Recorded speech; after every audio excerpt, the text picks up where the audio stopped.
Welcome to Stage Crunchy and Milk. Yes, it's Cleveland's longest running podcast and the place to hang with your internet besties. Got questions or comments? The email address for the show is podcast@stagecrunchyandmilk.com. Crunchy, of course, being spelled with a K. Stage Crunch. You can also give us a call or message us at 216-264-6311. That's 216-264-6311. Stage Crunchy. We're available anywhere fine podcasts are, and of course at the website stagecrunchyandmilk.com. Please rate, review, subscribe, and share the show wherever possible, like Apple Podcasts, Spotify, and YouTube. And now, Stage Crunchy. on with the show. Stage Crunchy. Stage Crunchy. Stage Crunchy. Stage Crunchy. Let me hit refresh on this little thing here, y'all. Y'all should be able to hear it. This has brought me so much joy this week.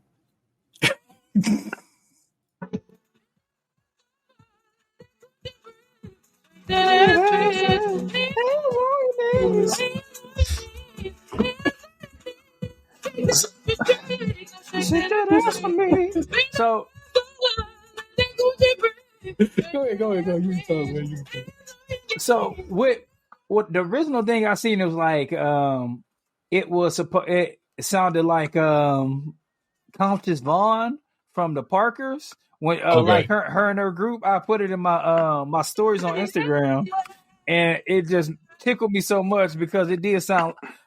Dan, what's the name of the group they had on the Parkers? Some soul. Oh, dude, I don't remember. I haven't watched that show in so long. I just remember Jenna Vaughn was so hot on that show. It's funny because she actually came up in one of my group chats the other day, and like we were all kind of like, oh yeah, we were all about six, whatnot. And so I was like, man, I wonder what she's up to these days. So like I did the old Google search to find out that she kind of quit acting to become like a blogger, and she divorced her husband and is now a woman that loves the similar. Hmm. Oh, right on. Well, man, TikTok provided for me this week, bro, because that shit had me rolling. And we shit that shit. Hold on, I gotta get that note. She hit this one note.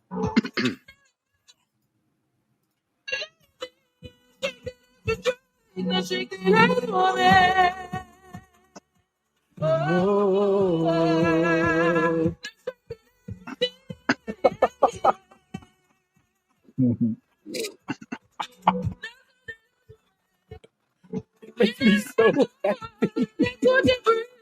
Bend that ass over like that coochie breathe. It's saying like that as opposed to how it was normally, spit. It makes you so much better. And that's no disrespect to Sexy Red. But Miss Tatiana Clark made that song. She made her own. She definitely made her own. And the name. Remember years ago when that dude sang the Golden Girls theme song? Thank you for being a friend. So it was two versions of that. He did one before where he didn't have a wig on. Yeah. And that would just make me wipe from the internet. That bitch is gone. Can't find it from nowhere. So I only ever see the one with him in the wig on it. I like the original one better, which is almost like every music I ever get. I like the first one I hear. You know how that go. And but that. Okay. Well, there you go, no. God bless you.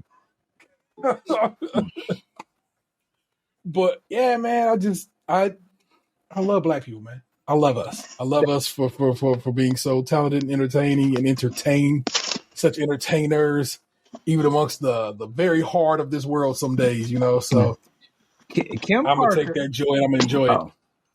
Kim Parker, a Dipsy College student and Nikki's daughter, although she can be shallow, Kim has a kind heart and is close with Nikki. Kim is also the lead singer in the music group Freestyle Unity, which is also includes Stevie and T. Oh, very cool. And Freestyle Unity, word up.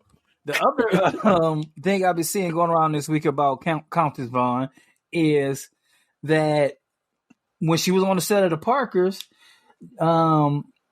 she was made to feel insecure about her body because Six's booty. I mean, Jenna always' butt was so big and hers wasn't. Yeah, and she ended up getting a BBL later on because of it. Like, I don't think we should go around blaming Jenny Von Oy.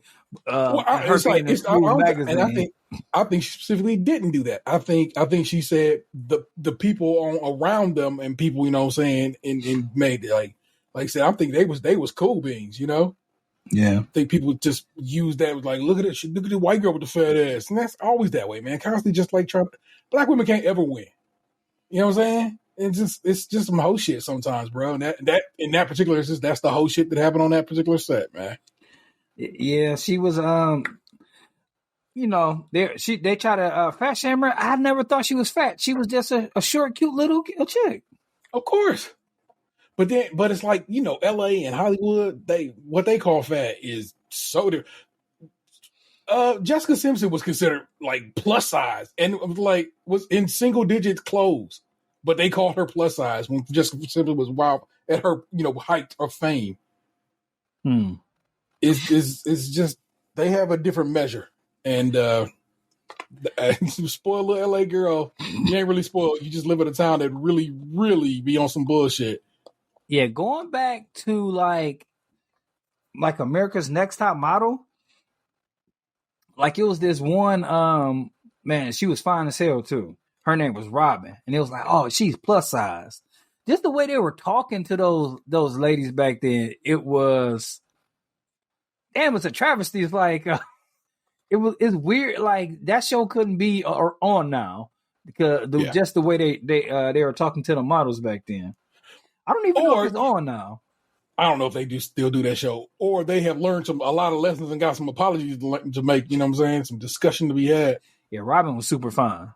If you out there listening, Robin, like I'm sorry they treated you that way. Like it's still like two things. Like I still get going.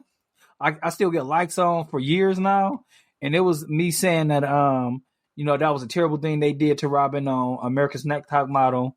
On I get a lot of hits on that on TikTok, and that that gold chain came out of nowhere on Instagram. I still be getting likes from nowhere from that. Because the people be like, that gold chain really did come from nowhere. Oh my gosh! I follow this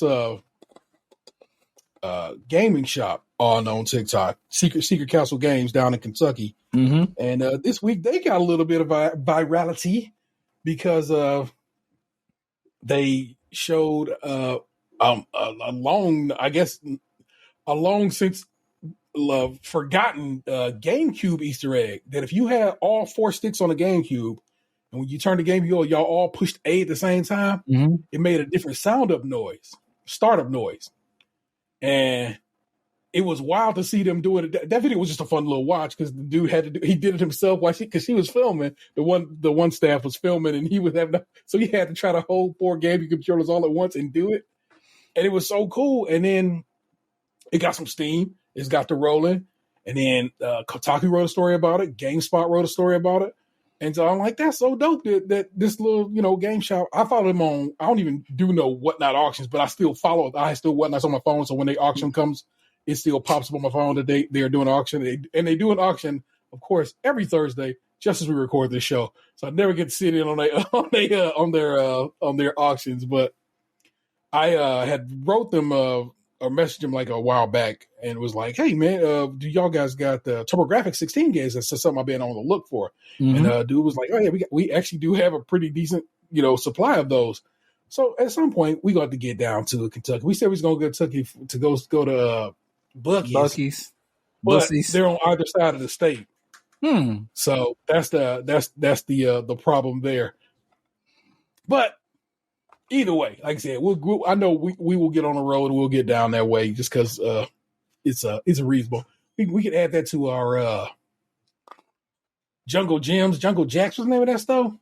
I think Jungle Gems is what it's called. I know it's a lot of stuff. Like we're supposed to be getting some Wawas. There's supposed to be some more. I've been to Wawa. I don't appreciate them on any discernible level. I went to one. I went to the one in Orlando, and I went to one in Jersey proper. I've been to one in Jersey, and I've been to one in Virginia. Yeah, I like. I mean, I feel like we just we have a couple Sheetz on our near my side of town, but I got a Sheetz like 4 minutes, like not even 5 minutes away from my house now, and I fucking love Sheetz, and I feel like anywhere you go, like where there's a Sheetz like around northeastern Ohio, and it's like late night on a Friday or something like that, that bad boy be body rocking, all of them. And I've been to a whole lot of them, like all around here, and man, kids love Sheetz. And I just hope like in my area, it was a old Dollar Theater, man. If y'all could bring the Dollar Theater back, it would be good. But I know there's a lot of like theaters dying off, so that's kind of a pipe dream. In the realm of good news, I saw that on I Am Cleveland today. The city, the state, somebody has donated money to or getting money to the theater that's at Great Northern that got closed down. Was a Regal Cinema that got closed when Regal started closing theaters. Mm-hmm. So they are putting up. I think there's like $4 million into it to try to get it up and running again. I mean, it's only been closed for like some months, so I'm very excited that I'll potentially have that theater back. It was a very nice theater, and so I wonder what made that.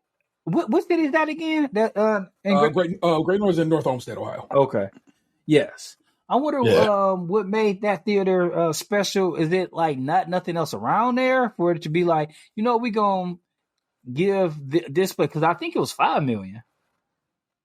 There is nothing basically around there. The next closest one is up the road in Westlake, and then there's one further out in Sheffield, but there's not really any theaters over in that part of town in general. You know what I'm saying? Yeah, North Olmsted is sneakily big. Yeah. It's got some width to it, So, and like in general, we don't really. I mean, like I said, we have Crocker, and you go further out, and I mean further out. Like you will switch counties and cities a couple times before you get out to Sheffield to the Regal, the Cobblestone out that way. So we need a theater right around there, square up in the middle of the situation. Yeah, theater in Parma burned down years ago. Hasn't movie attendance dropped since the pandemic? Oh, significant. Yeah. But so why would we need more theaters? We need a theater because we don't have it. We don't have any. Therefore, we need at least one. So, like I said, that's the point. In that general area that would help that particular group, we just don't really have any at all. So there has to be a little bit of serving an audience, because there is still an audience that goes to theaters. Maybe just not a massive audience. And that's just for now. Like besides Rias Park Square, where is there like another theater like close to you, Dan? The next closest one would probably either be Cinemark in Valley View, or Strongsville Mall, or that one that closed in North Olmsted. Sometimes I'll go to the one at Crocker, or I'll go to Rocky River, or what was that, Westlake? The one up there by like West 220. That is River, isn't it? It's like around the border. I can never tell. I don't know where one ends and one ends. that little AMC over there, the little 3 or 4 screen AMC. So damn, I forgot all about that one, because I written that totally out of my head. So there's that one.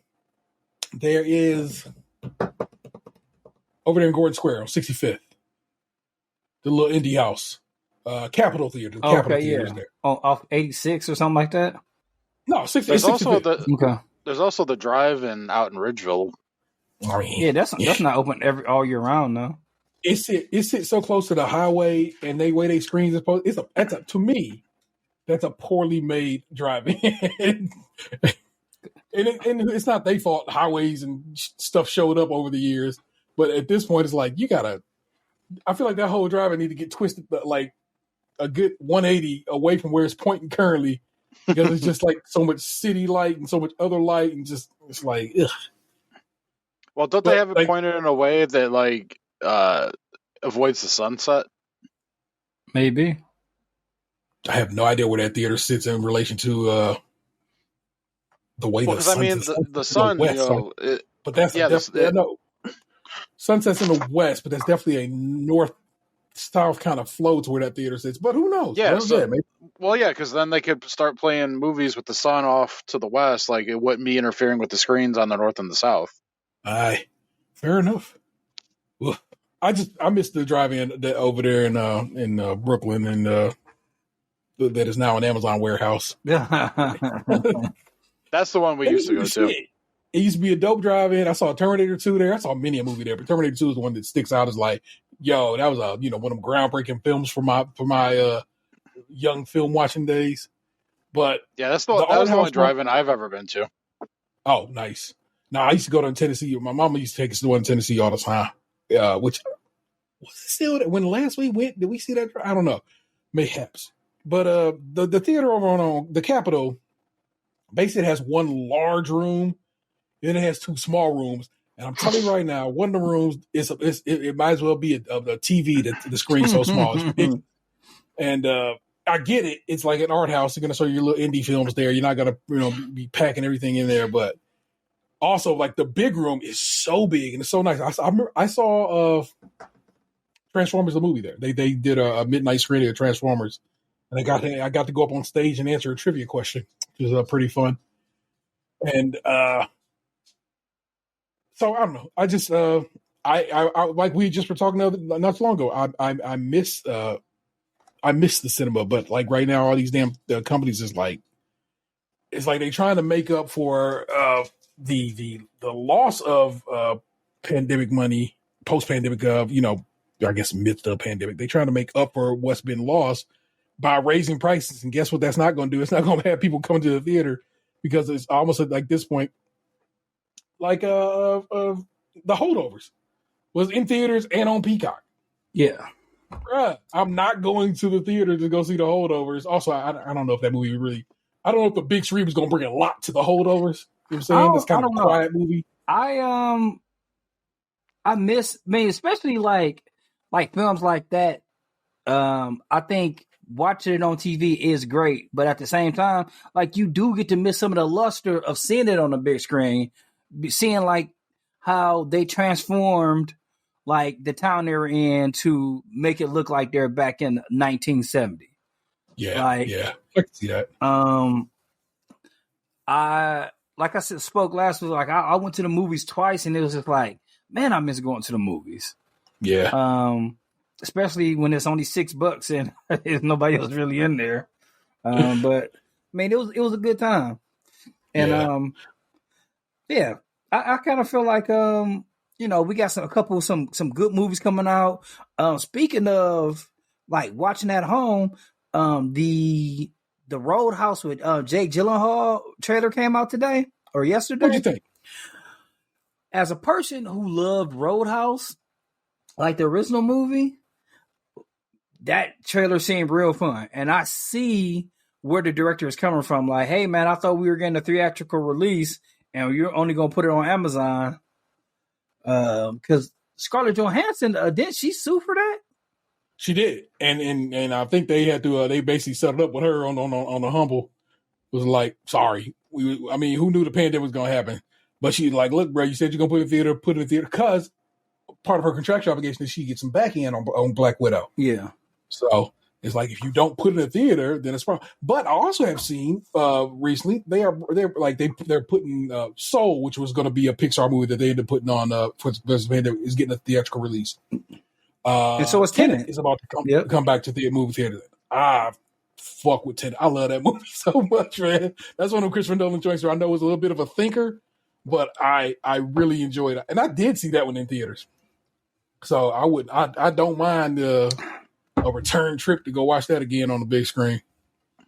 But that's some stuff I've seen that's been like, okay, this is how you make up for what is basically going to be a substantial, probably not years long, but probably, think about it, years long shortage of films because of the strikes. Is you can do things that were supposed to have been on the big screen that didn't get their release because of the pandemic. You release something like Tenet, be like, yo, the guy who made Oppenheimer made this joint too.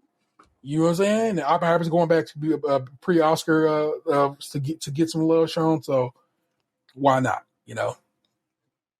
So I dig it. And like I said, I truly want to. I'm hoping to be able to start hitting the theater up a little more with a little more regularity because I want to see Book of Clarence on the big screen. The director was like, "Man, I really made this for the big screen. I hope y'all get to see it on the big screen." So I definitely want to see that. You said, what's the joint? Just got Oscar nominated. You just saw? Oh, American Fiction. American Fiction. I want to see that one. Yeah, that movie. It was so good. It's such a good movie. Like it makes me want to watch. That not the remake of Shaft. Yeah. Where he plays like the bad guy in that. Oh, Jeffrey Wright. Jeffrey Wright. Yeah. Yeah. So, also word to Sterling K. Brown. Yeah, he Oscar nominated now. Yeah, you know what I'm saying. So respect on it. So I really want to go see American Fiction again because, like, just because there's this one part involving him, but he's not even in the scene. But yeah, I dug that movie. Where fuck with it, man. Well, let me get to a show. Let's see if I can get these lyrics off correct.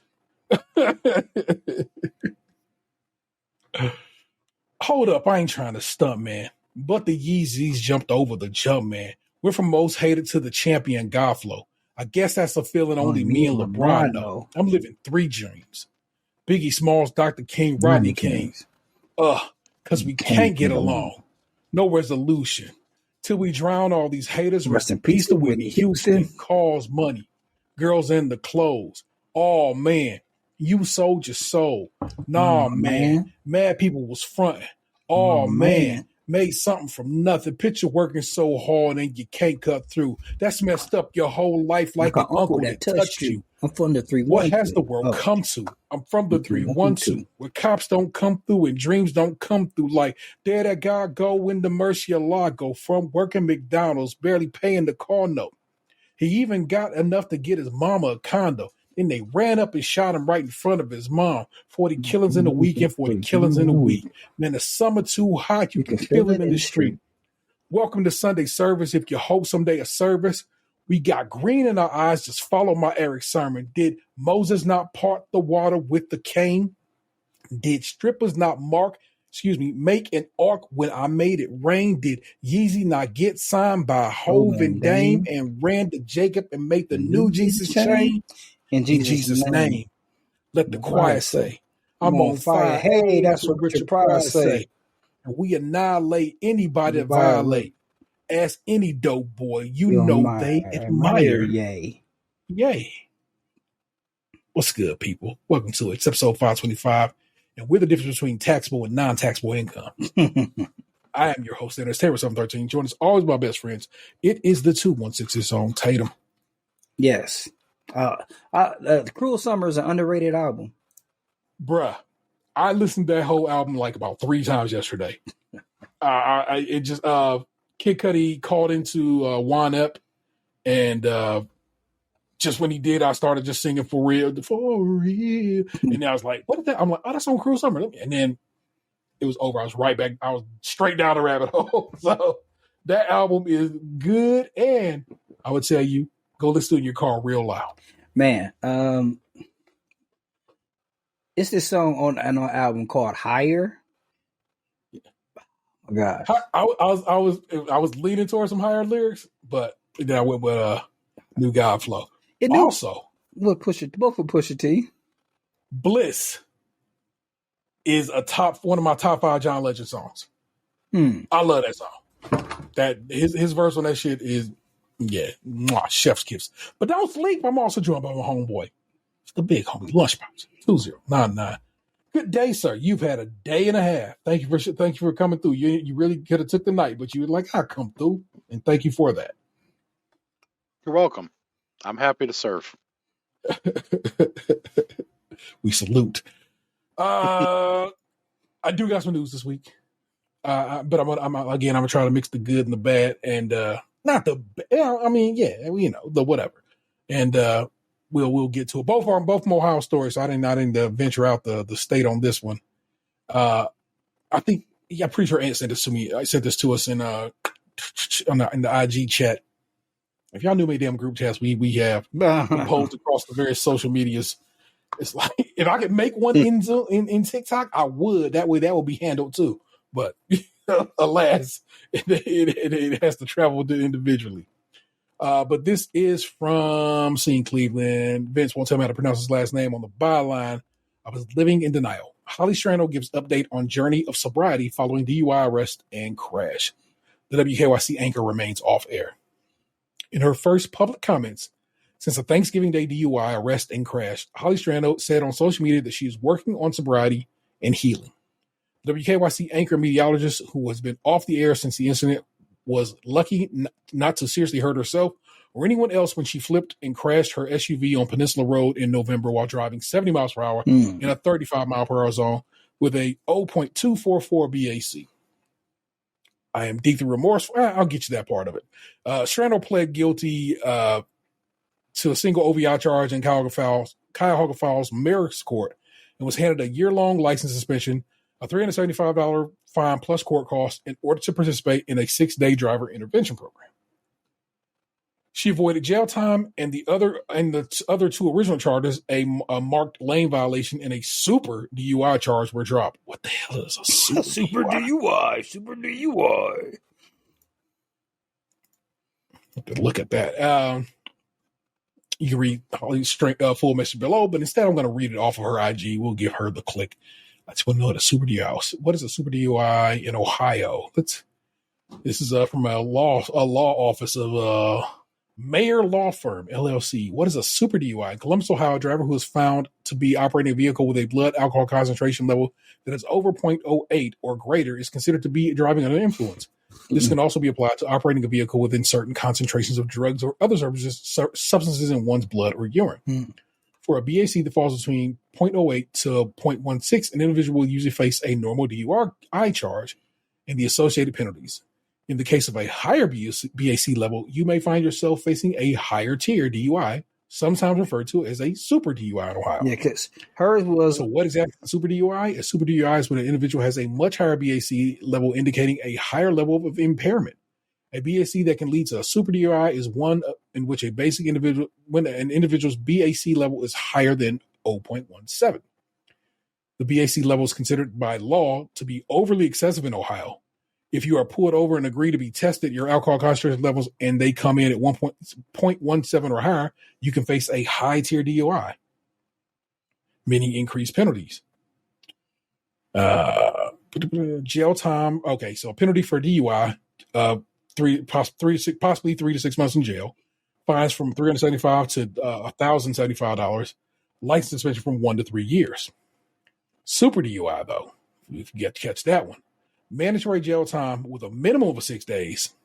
This can be split between 3 days in jail and 3 days in a driver intervention program with a maximum possibility of 6 months. So that's the same.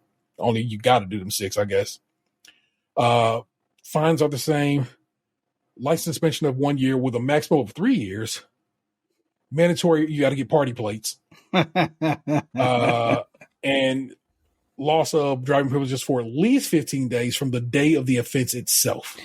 I kind of feel like it's unfair that the party plates are the original wine and gold color of the Cavaliers. Like that shit now if they put that in the yellow and gold or the gold and wine or the orange, if they put that shit in the orange and blue, I'll be in trouble. I will really be in trouble if they put the plates in the orange and blue.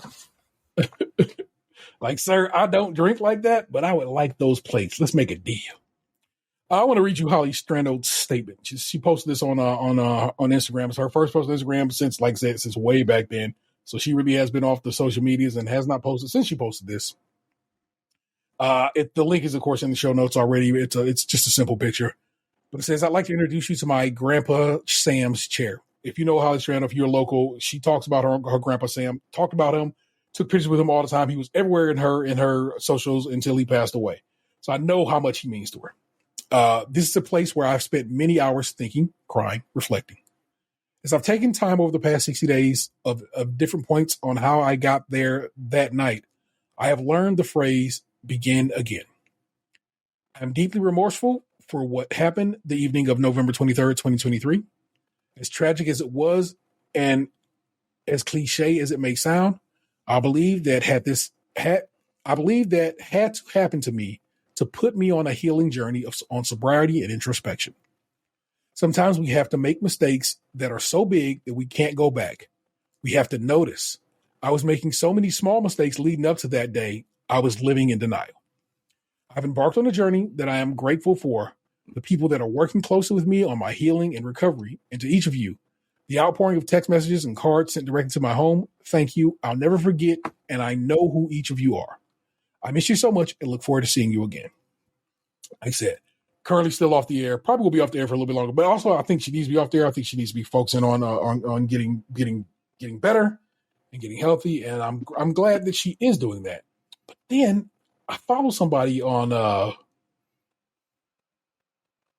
Twitter, I believe, and she was like, "It's bullshit that Holly Strano got such a low charge," and people were like in the comments was like, "Hold on, man, let me get you right." DUI is basically it's a ticket, because that's what it is. It's literally a ticketable offense. It seems like it should be more because in our mind we're like, "Yo, this is a possible murderous, deadly kind of situation," but also it's not, because she didn't. She just flipped her fucking car and did more damage to herself and her pride than anything else. And I'm not saying, yo, you know me, I'm all about. I want red light cameras. I think if you run red lights, you should get tickets, and so forth and so on.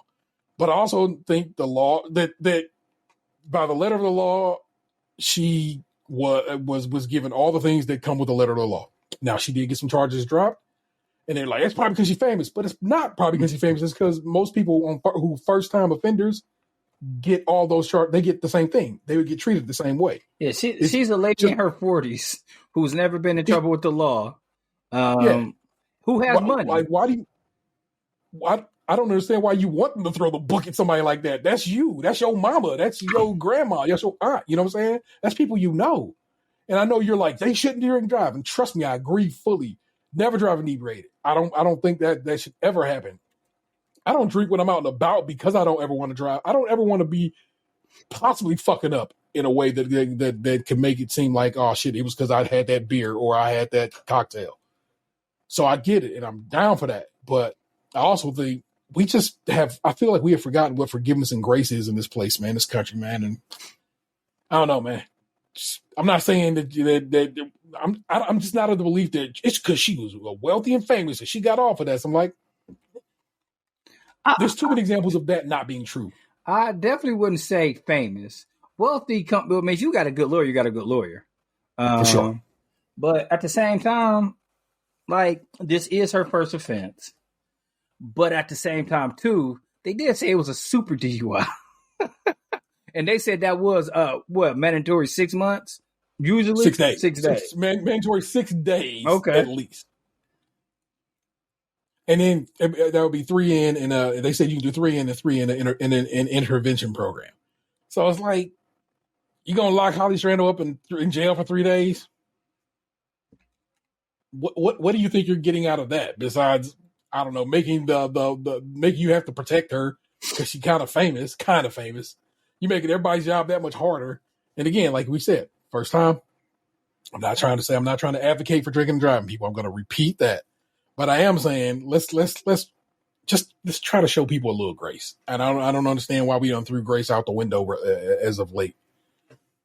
I mean, we're in a generation now where no matter what the situation is, people like to see, the worst case scenario first. Like, there's no such thing as happy news anymore. Not just saying that what she reports, because she's a weather lady. Yeah, but happy news is something of the past. Like, it just is what it is nowadays. Yeah. Well, Holly Strano, I doubt you'll ever hear this, but I hope you are on the mend and doing better for yourself and for your family. And I hope you're back on the news sooner than later, lady.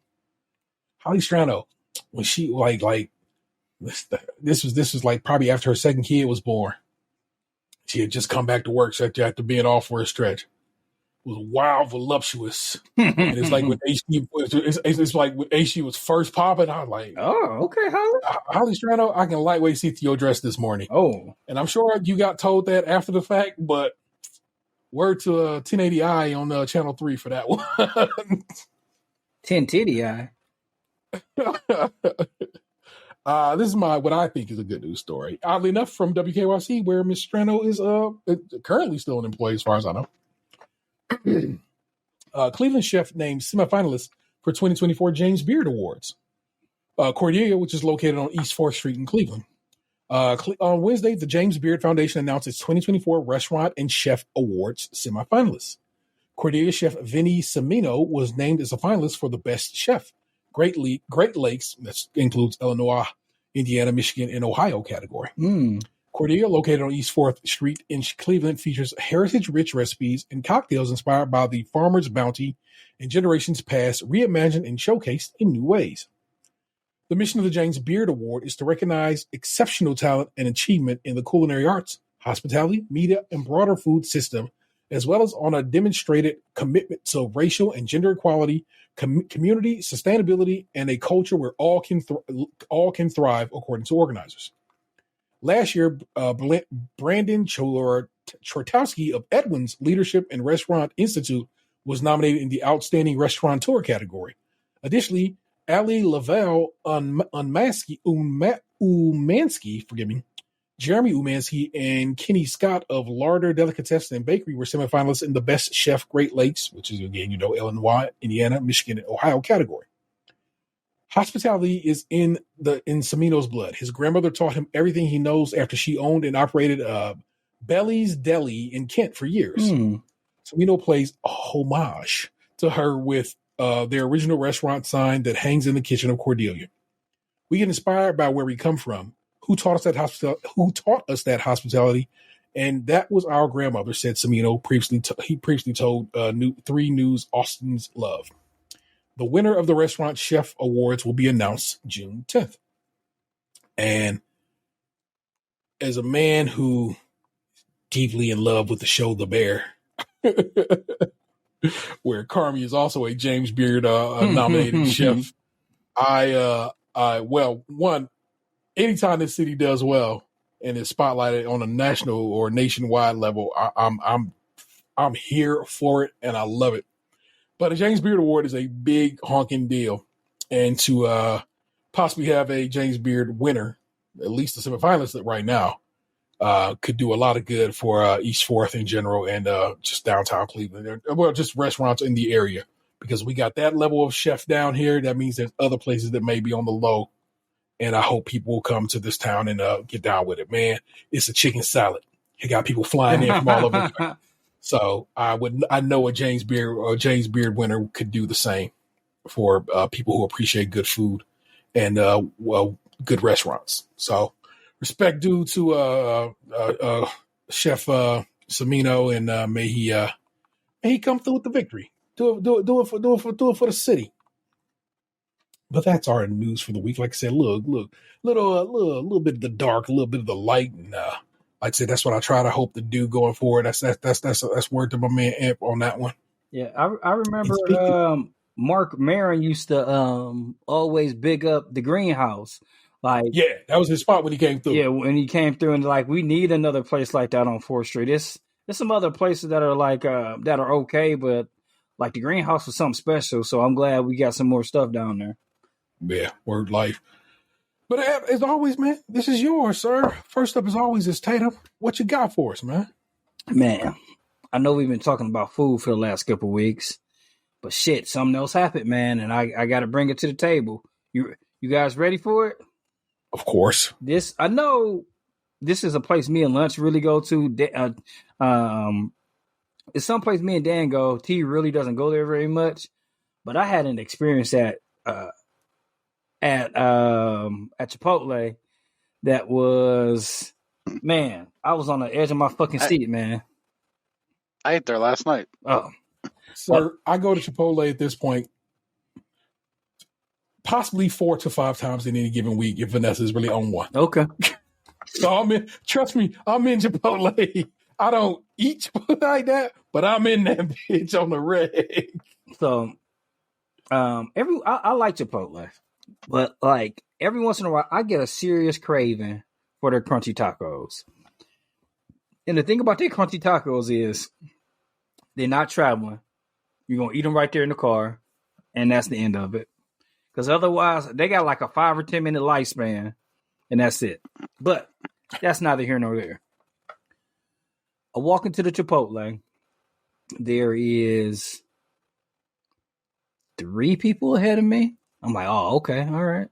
3 people ahead of me. Like like it's only like one person on the line, and he's like, sometimes we go in there like, hey, you come in, no chicken, no beans, and they'll let you know right off the bat or whatever have you. He said something, and I'm like, excuse me, what'd you say? And he's like, nah, I was just saying like somebody else is gonna be coming on the line shortly. So I'm like, okay. So with this one guy on the line is the one guy on the line. So he's like going back and forth on the register to the like the first bowl or like the initial prep area, going back and forth. And like he's making a person something in front of me, and I see I see him at the beginning of the line. I'm sorry, not the beginning. I guess it would be the end near the cashier station.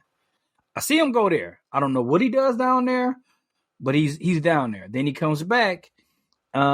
It's a gentleman in front of the 2 ladies in front of me. He does something for them. That guy leaves. Then he starts making 2 burritos for the lady in front of me. Pretty big burritos. But what I'm starting to notice is, one, like I said, he's been to the front. The end of the line by the register and back and forth, and he hasn't changed his gloves. Like back and forth. I don't know what he did after I don't know if he handled cash, but he got 2 people out in front of there, 2 guys before this. Then he's also wiping sweat from his brow and fixing his hat.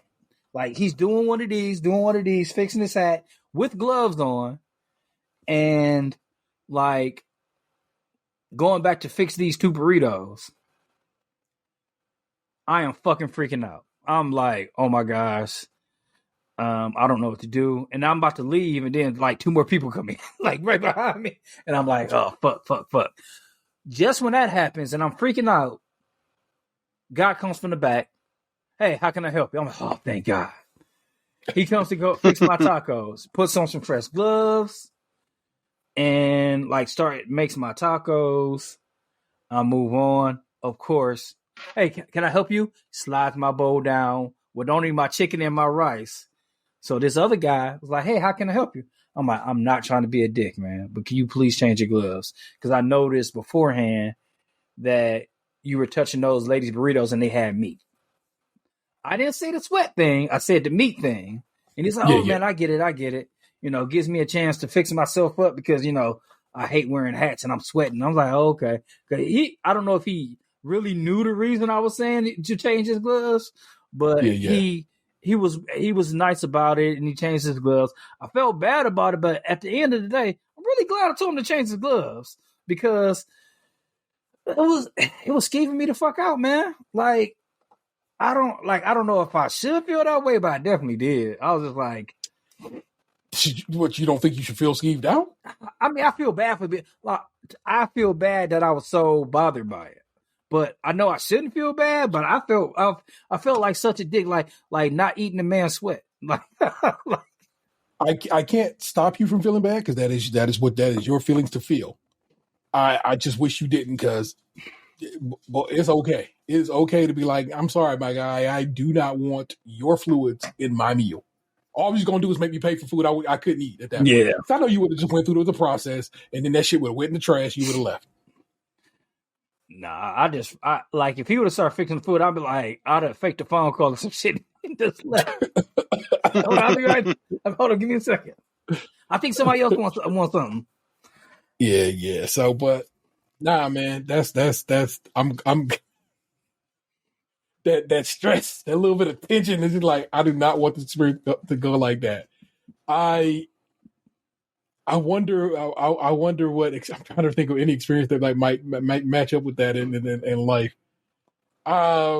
Oh, you know what I do have is me basically going off with a dude at the pharmacist just because they on some just nonsense, and I'm just like, because the phone thing said come in and get this prescription or whatever, and I get that, and he basically telling me he ain't got it. And I'm like, the fuck you mean you don't got it? What this shit say? But told me to go. It was bad. Was it CVS? Was not. Yeah, they've been some bullshit lately. No, that's happened to me a couple times. Like, I'll get the text and I'm like, it legit told me it was ready. I didn't just want to come in here. Like, yeah, I've experienced that too. Yeah. And then I've seen it multiple times since, and I just have to play it like, well, I guess we both know what happened. And we go just pretend it was cool and keep it motherfucking moving. But we have those times, man. We have those experiences, and I don't feel bad at all. And that's some real Virgo ass energy I'm putting out there. But nigga, I was in the right. And if I'm in the right, I'm definitely not gonna feel bad that I had to correct you on your bullshit. Yeah, I guess it's just more. I don't to say I feel bad is not quite. I felt I guess too much empathy for the person. Maybe I should have had less empathy for him. I don't know what it is, but it's like, man, you should be wiping your sweat. And I get it. It's hot. You're working. It's like you're under all this food and shit. But you should at least be like, them gloves is it's free for you, man. Just put on another pair and you will be fine. But like, I feel bad that I had to say something. I shouldn't have to be like, hey, man, like you've done 3 different jobs before you came to me. Like you were on the register. You're possibly handing out bags from somebody else. Like, because, like, yes, I commend you for holding down the fort while your coworkers were doing something else or on break or whatever. But like, man, I was just like, I was on edge, and I told my partner about it. She was like, I don't know if I could have said something. I don't know what I would have did. Sometimes they're now like, I can't tell who's in charge. Because it just seems like an army of like teenagers manning the fort, and it's like I don't know who the head teenager is. Because like last night we were at like the one at the Parmatown, and like the kid who was like running the line, or at least like was running the line when we got there, he clearly was new. Mm-hmm. Like he had to have been like 16. Like in high school, like happy to have a job, like he had a good attitude about him, but he clearly wasn't seasoned. Like he was learning the ropes, learning how to scoop. Like like I was watching the kids scrape like the food remnants out of like the salsa station at one point, like just trying to do busy work to like fit in. And like like when we got in there, like the beans were practically empty, the chicken was practically empty. There was like no fajitas really. It like the salsas weren't even in the salsa station. It was just like a hot mess. What time was it when you were in flux. It was a little after 7. It was about 7:30. Okay. Which at that time you should still be good to go. Like sometimes I feel like if you go into Chipotle expecting to have a good experience at certain times, it's your fault. If you go around between 1:30 and 2 o'clock, okay, I get it, my dude. You've got I get why you don't got no salsa and shit. But at 7:30, you should be okay. That's past the dinner rush. They had time to get their shit back together. Yeah, so like I ordered first, and like I stopped getting rice a couple times ago, and so like now I just get like double beans for like the protein and fiber, and I get triple chicken, and then I'll get like corn, cheese, and lettuce, sometimes sour cream, but like not always, and that's pretty much it. Like now my bowl's kind of basic, and like I took the last of the chicken, I took the last of the fajitas, and so like the person who was with me, they had to kind of wait for like the fajitas were already cooking. Like I could see them on the grill, and like the chicken was like it was done. So like I wasn't like upset. I wasn't like feeling some type of way about taking the last of those ingredients, knowing that like the fresh ones were coming. Like I could see them right there. Yeah. You know? So like we were waiting on them to bring that shit over to the serving station so that they could do the next bowl. And we're all just standing there, and like there was no one in line behind us. Like after like they had started constructing my bowl, but because it was taking so long, like a group of people had like formed behind us. And like I said, like the new kid was like trying to do some work. There was like emo-ish looking pale little girl that had been running the register, but she was kind of telling the new kid what to do, but she was running around seeming kind of overwhelmed and gruff. Then there was a kid who had been manning the grill in the back, and when like he finished cooking the chicken, he put the chicken on the cutting station. But then rather than cutting up the chicken, he was playing on his cell phone. And it's not like the grill wasn't off in the cut, and like he was standing 5-6 feet in front of all of us, plain as day, just not cutting up the chicken, just on his phone. And then like he stayed on his phone for like 2 minutes while the whole line formed, and there were all these just bowls of rice sitting on the thing because there was no chicken to put in there because he was just standing there tip-tapping away on his phone. Well, everybody's so then finally like and so finally he puts the fucking phone away and like goes to the wall, grabs gloves, puts gloves on, and starts hacking. And so it's like I don't always expect Chipotle to be the greatest service in the world. I don't always expect my bowls to be like chef's kiss. Like for me, it's like a roll of the dice. I know sometimes they're going to bless me and sometimes they're going to fuck me. And I go into that knowing what I'm getting into, and I don't get upset most of the time by either outcome. I will say the person that I go with a lot does not handle Chipotle as well as I do because he frequently gets upset at perceived slights and poor service and everything under the sun. Like Chipotle is not his jam. But on this night, I could understand his frustration because I could sense it coming from everyone in that line watching that kid just be like, fuck it, I'm not cutting this chicken right now.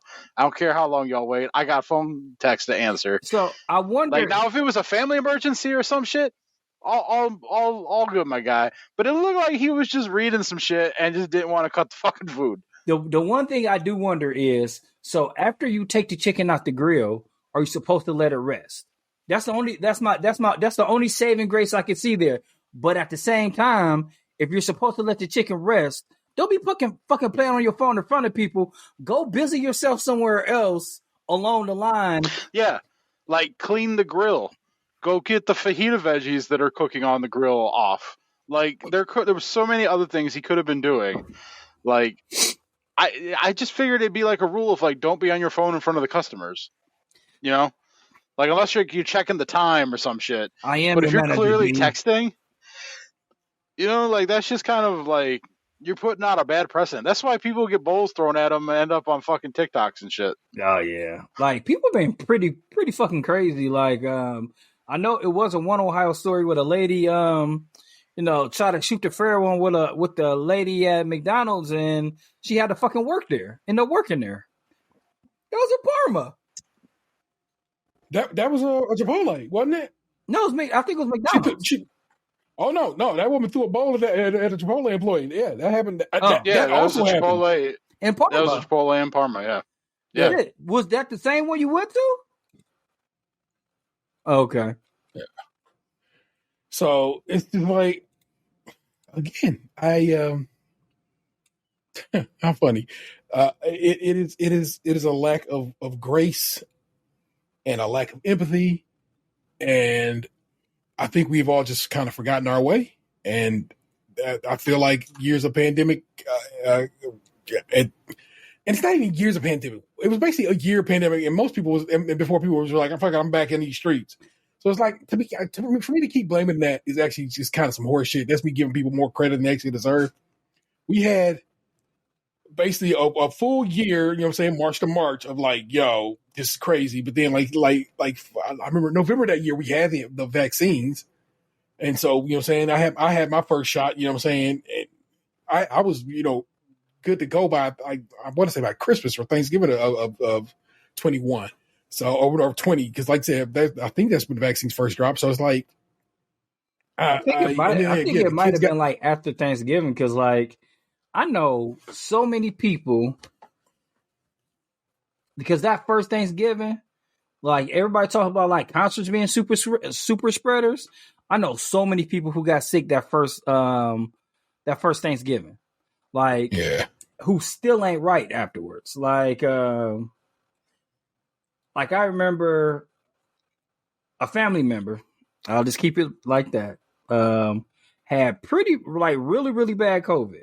And like it seemed like everybody from that side of the family got sick at Thanksgiving. Like her son that came home from college, it seemed like, and pretty much spreaded it to everybody, pretty much. Yeah. So a couple months go by, and it's March of the next year because it's my son's birthday, and like we went bowling and stuff, and then we were going out to dinner, and we step into a restaurant, and everybody's like, "Oh no, this restaurant smells terrible." This is March, mind you. Yeah. The restaurant smells really bad. We can't eat here.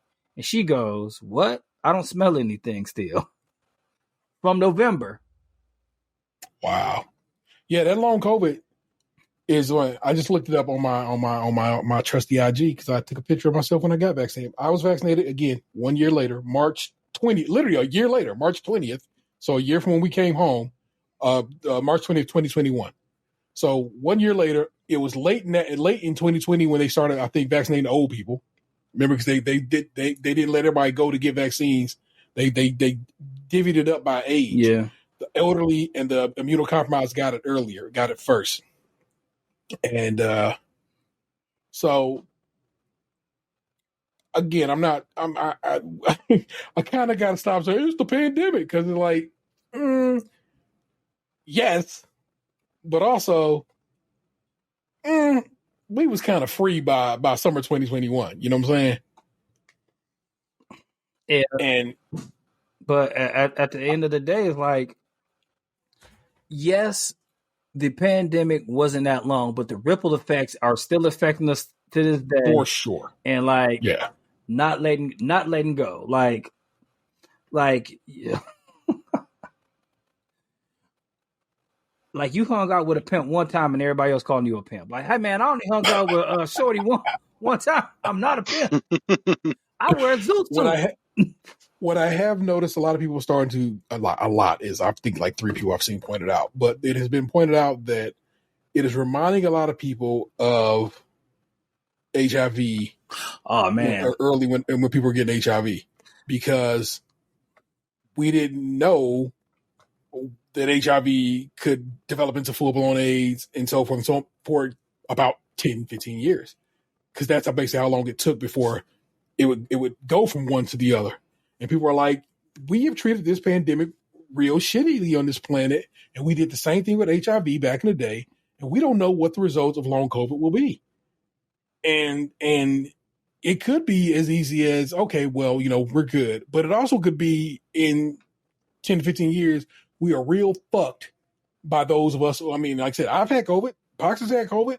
Have you ever had it? I don't think you've been free so far. I have not had COVID, but at the same time, I might have had it because I have never tested positive for it, but at the same time, I've never, like, I wasn't really out in these streets like that. Same, but like I said, I know when the time I got COVID, I literally can tell you it was when I saw Spider-Man, that last Spider movie with all 3 Spider-Mans in it. Yeah, that theater was packed. I wore masks. My whole family wore masks. We all wore masks, but there's motherfuckers in there coughing. It's people who were just refused to wear masks, people who didn't wear masks anymore. And I like I said, I know that was my super spreader event, and I can direct it directly to that movie. It was not worth COVID. I can tell you that. And if in the long run COVID turns out to be something real fucking serious, you know what I'm saying, down the line, that's going to be, then Spider-Man certainly wasn't worth it. I can tell you that. But again, I I'm one of them dudes. I think all three of them, no doubt to it, have all adhered to. We got our vaccinations and our boosters and so forth and so on. And so it's not like we are like anti-vax on the show or anything like that. There, we try to do right, and it just is what it is, man. We still live in a society that is just who's been convinced that they don't need to get boosted and so forth and so on. It's like, bro, just go get your shot, man. Get all your shots, because people, like I said, getting sick just because Joe Rogan told you to seems real dumb to me. And or getting your mama sick because Joe Rogan told you just seems real dumb to me. And that's just what it comes down to, man. So grace, empathy, the lessons of this week's skim would appear to be just those things, man. Anything else, Ant, before I pass it over the box? No,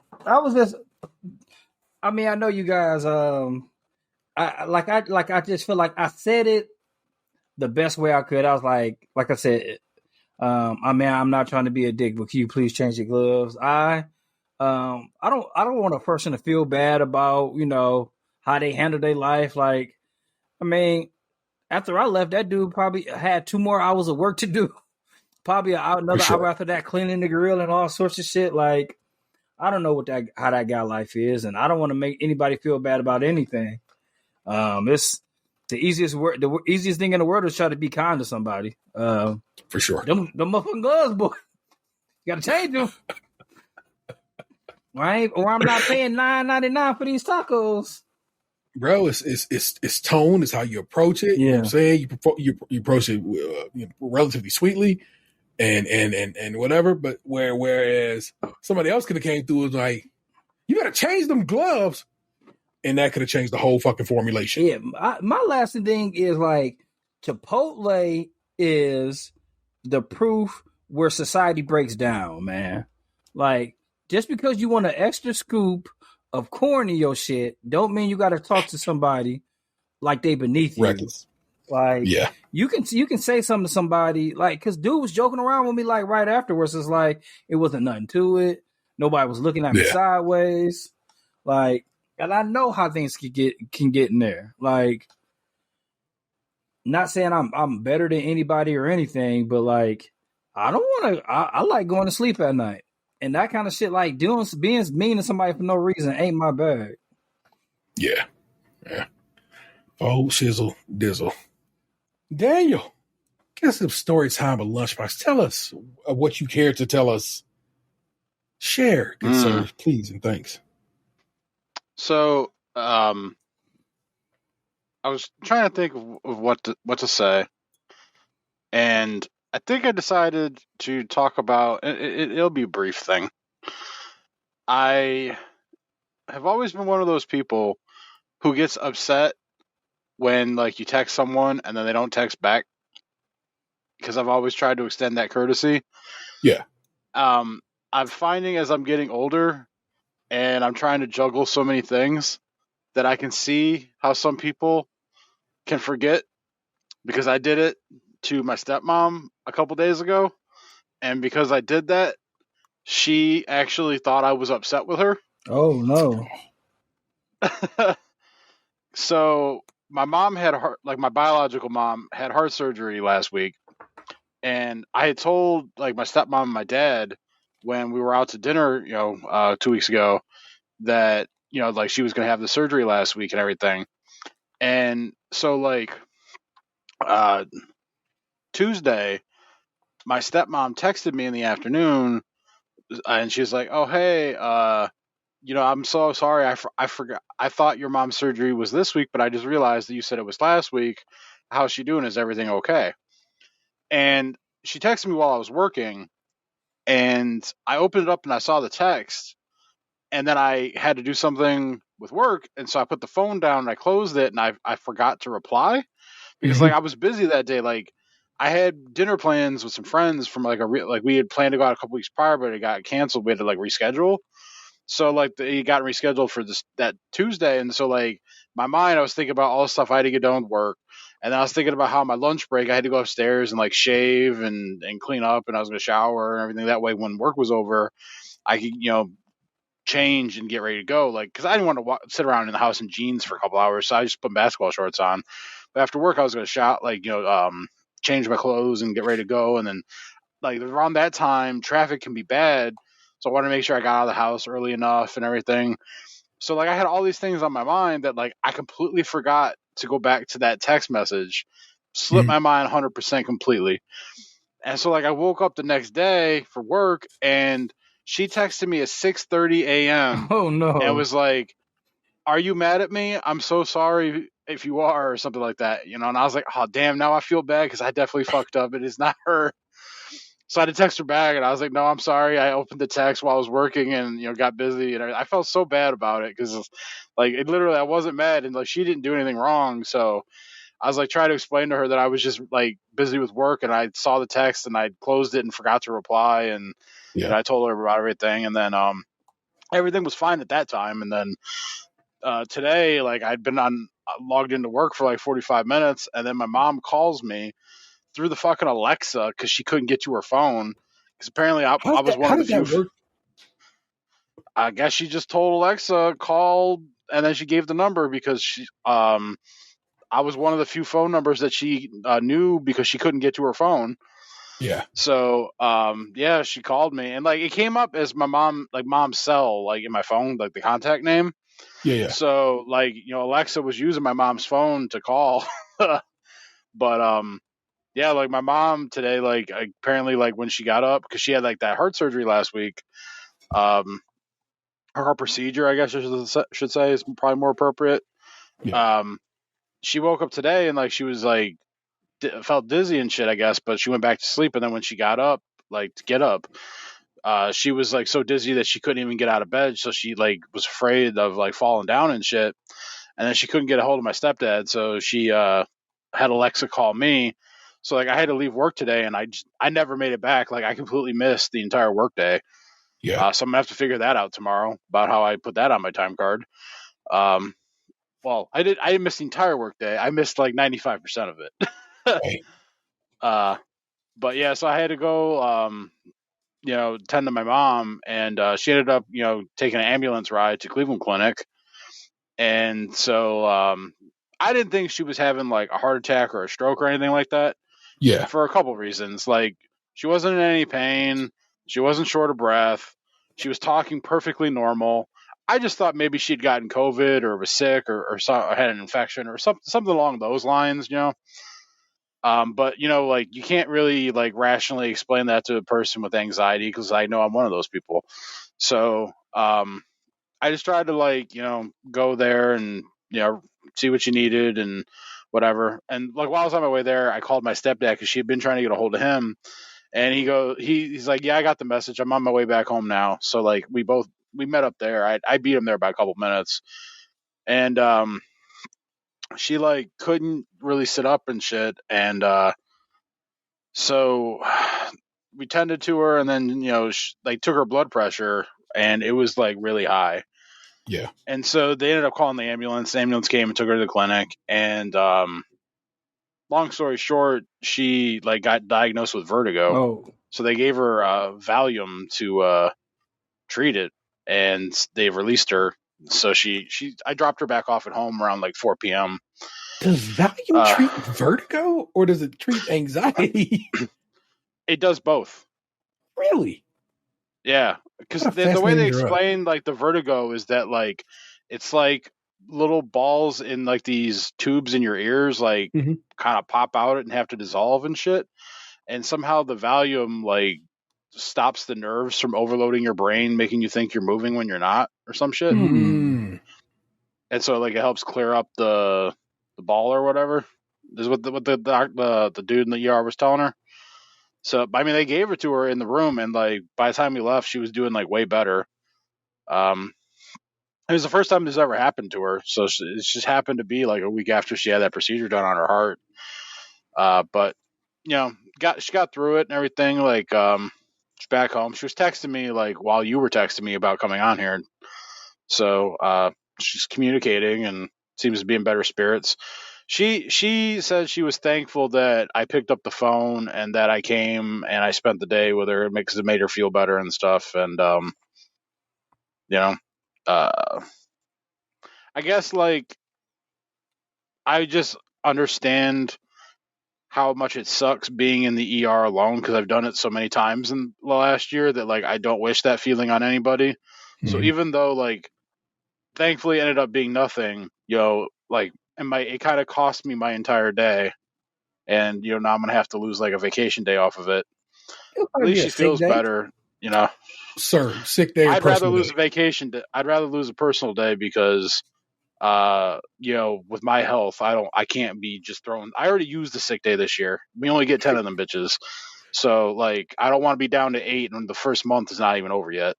Did you use the day we got for Veterans Day? Did you use that one already?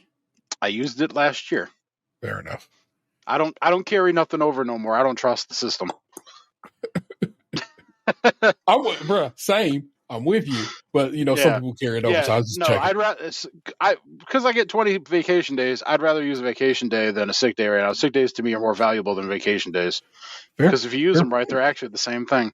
Depending on your boss. Yeah. Diazepam is effective in treating vertigo acute episodes in particular.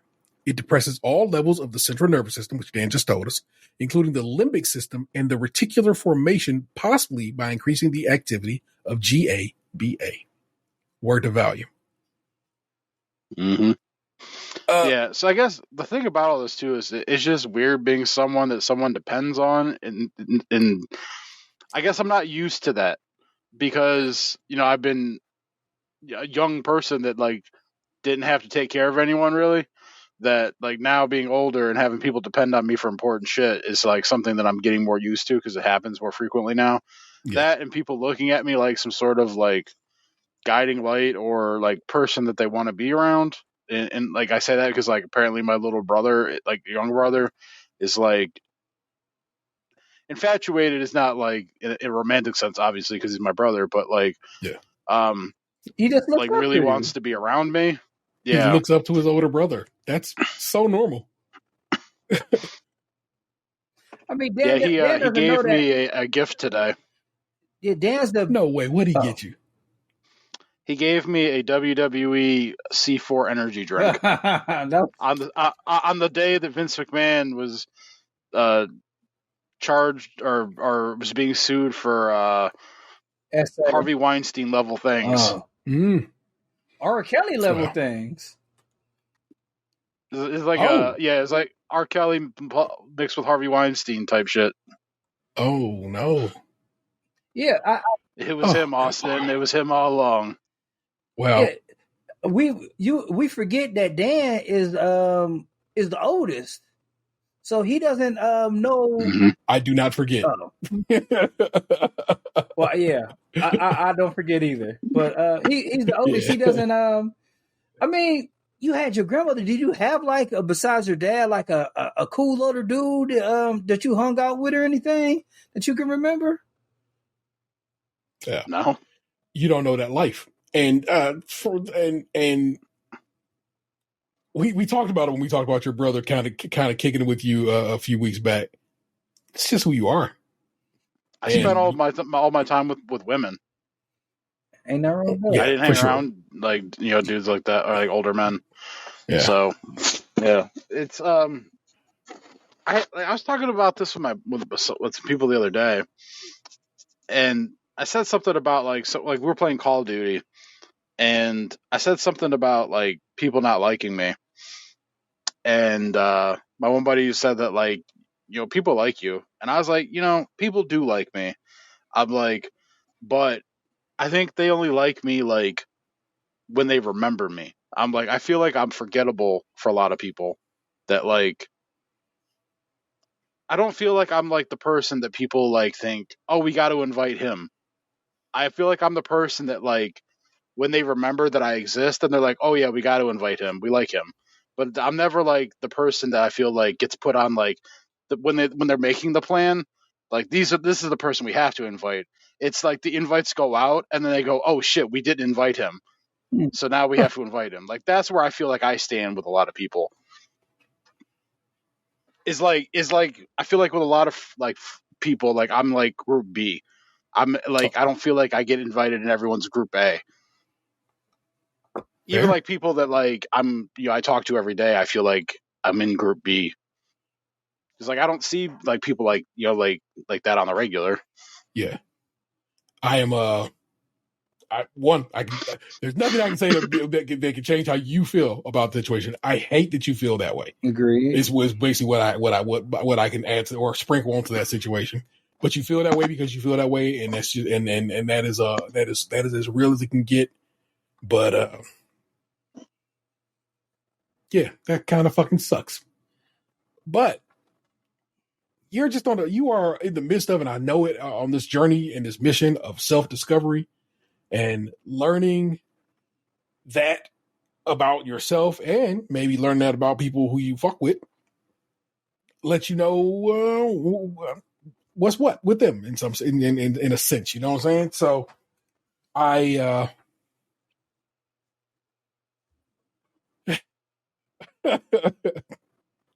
that's all I can do with that, man. You know what I'm saying? You are always my group A, always, and have been for almost a dozen years at this point. So I mean, like, it's not a worry situation, but that don't fix it for the way you feel for others, and so that it does nothing but I don't know, differentiate in my life. But again, what seems to be a thing that we did not aim for, because that's not how we prepare this show. It is grace, it is empathy, it is having a better understanding of your place in your own mind and growing as a person. And also, over and over again, I'm saying, and you know it, and you'll get there when you get there. You just need to sit and talk with somebody. It's some growing that has to take place on that side of the coin too, and it will. And knowing that, coming to terms with that, and discovering if you are cool with that. Not necessarily happy about it, not necessarily good with it, but like, okay, then I'll be your group B for these particular persons. And I don't think it's something to be happy about. No, didn't say that at all. Please don't hear happy coming out of my mouth. Acceptance is so far from happy. It is knowing and being like, okay, I see where this is. And that's not happy. I don't ask you to draw. I don't want you to try to, I'm not want you to think that I'm asking you to draw joy from it or anything like that. It's just acceptance, which is, like I said, a huge step for so many things in life. Being like, okay, this is what it is. And I think part of what comes with acceptance is like loving people from where they are, because like, for the most part, I know from the friends I know that you have, like, they're on different, I would never say different levels. I would say different planes. Like, some of your friends are married. Some of your friends are going through divorces. Some of your friends are having children. As a person who feels like everybody that I grew up with, or like everybody, all my friends that I met before you guys, like, I don't have contact with them in a sense because like they moved away, or they're married, or like they have kids, and my kids are young kids. Like, my friends have like kids that are like, if not grown, almost grown. So it's like being. I've seen a lot of people lately like, oh, my baby going to prom, and they look like they're like, my age or younger, and I'm like, God damn. Yeah, like that's exactly like everybody is like growing at different times. Like, I definitely, like, one of my friends, her daughter was hanging out with this rapper called Coi Leray, and I'm like, her daughter is so old at this point. It's like, how old is she? Like, her daughter is like out living in LA, living her best life. Like, she's in her 20s, and like my son just lost a tooth the other day. Yeah, it's flying on two different heights. Yeah. Some people flying a space shuttle and some people are flying, you know what I'm saying, prop planes. And it's just I'm not gonna even go that far. I'm like, it's planes, trains, and automobiles. It's like everybody's just going at a different pace. It's like it don't make them better than you because they're not. It's like you're a golden, genuine person. It's just like, what's that? You ever see that video where these two dudes are talking and somebody walks right past the camera? And he's like, they just people, "Yo, you know what I'm about to say?" No, people just. I regularly say it. People just are the star of their own show. Like these people are right here, and and they're clearly in the midst of something, and that person didn't notice them at all. And it's just, man, it's. I don't know. Yeah. Damn, Dan. I'm not gonna even say damn because like I understand, like for so many years I felt like Good Luck Chuck. Everybody that I ever dated or stopped dating would always have babies, always have like get married and stuff like right after I stopped seeing them. I felt like Good Luck Chuck for the longest, and I was just like, man, I felt like things were never going to happen for me in a good way or a positive way. It was like, I felt like I was hindered by the fact that instead of like pursuing my dreams, I felt the job and I just did that. But that's a whole nother story and a whole nother episode. Fair. All right, I sent the video I'm talking about in our dream in our chat.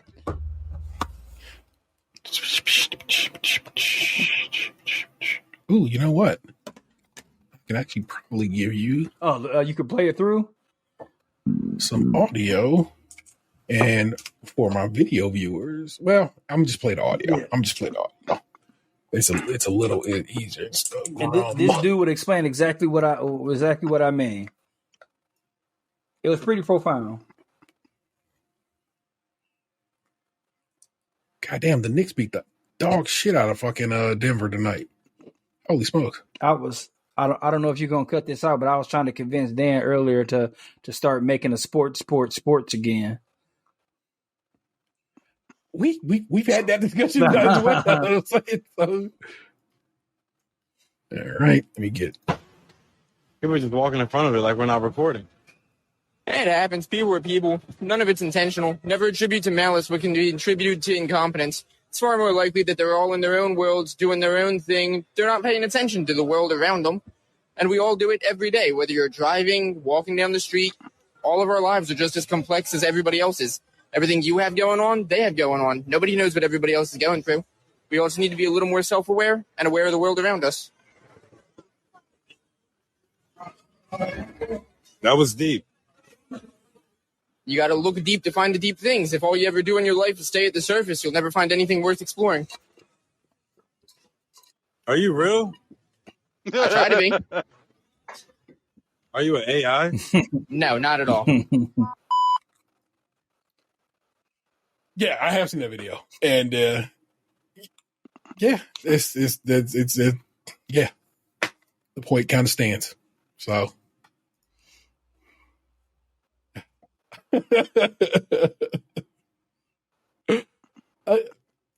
Again, I have to chuckle that this is the show we have made this night without never what we don't call in the show. I don't say, hey guys, this is what's going to happen tonight. That's not how we do this. And then the universe said, I got something for you, and here that's provided. And I'm grateful for that, and I'm grateful for these men because they are my folk. Nothing really going on in my world. Life is expensive, and that's just what it is. I'm trying to double check, just quick check down in my brain and see if there's anything going on that needs to be discussed or looked at. Besides that woman singing to me on TikTok, making me so very happy.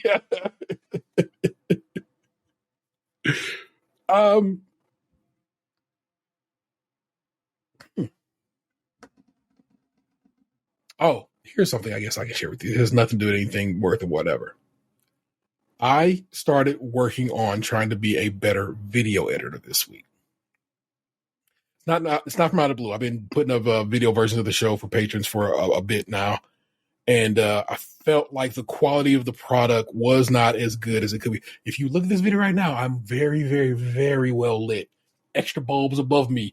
That key light right there in front of me. It is real bright right now, right? So hopefully it'll look better in the video version of the show. I also, like I said, it was taking some Adobe tutorials so I can learn how to try to cut video. So basically, like the video I was giving before had all our clapping, all our little chat and all that right there in it, because it's like there's nothing I can do about it. Then I learned how to take care of it. So to learn how to clip that out without causing too much hubbub.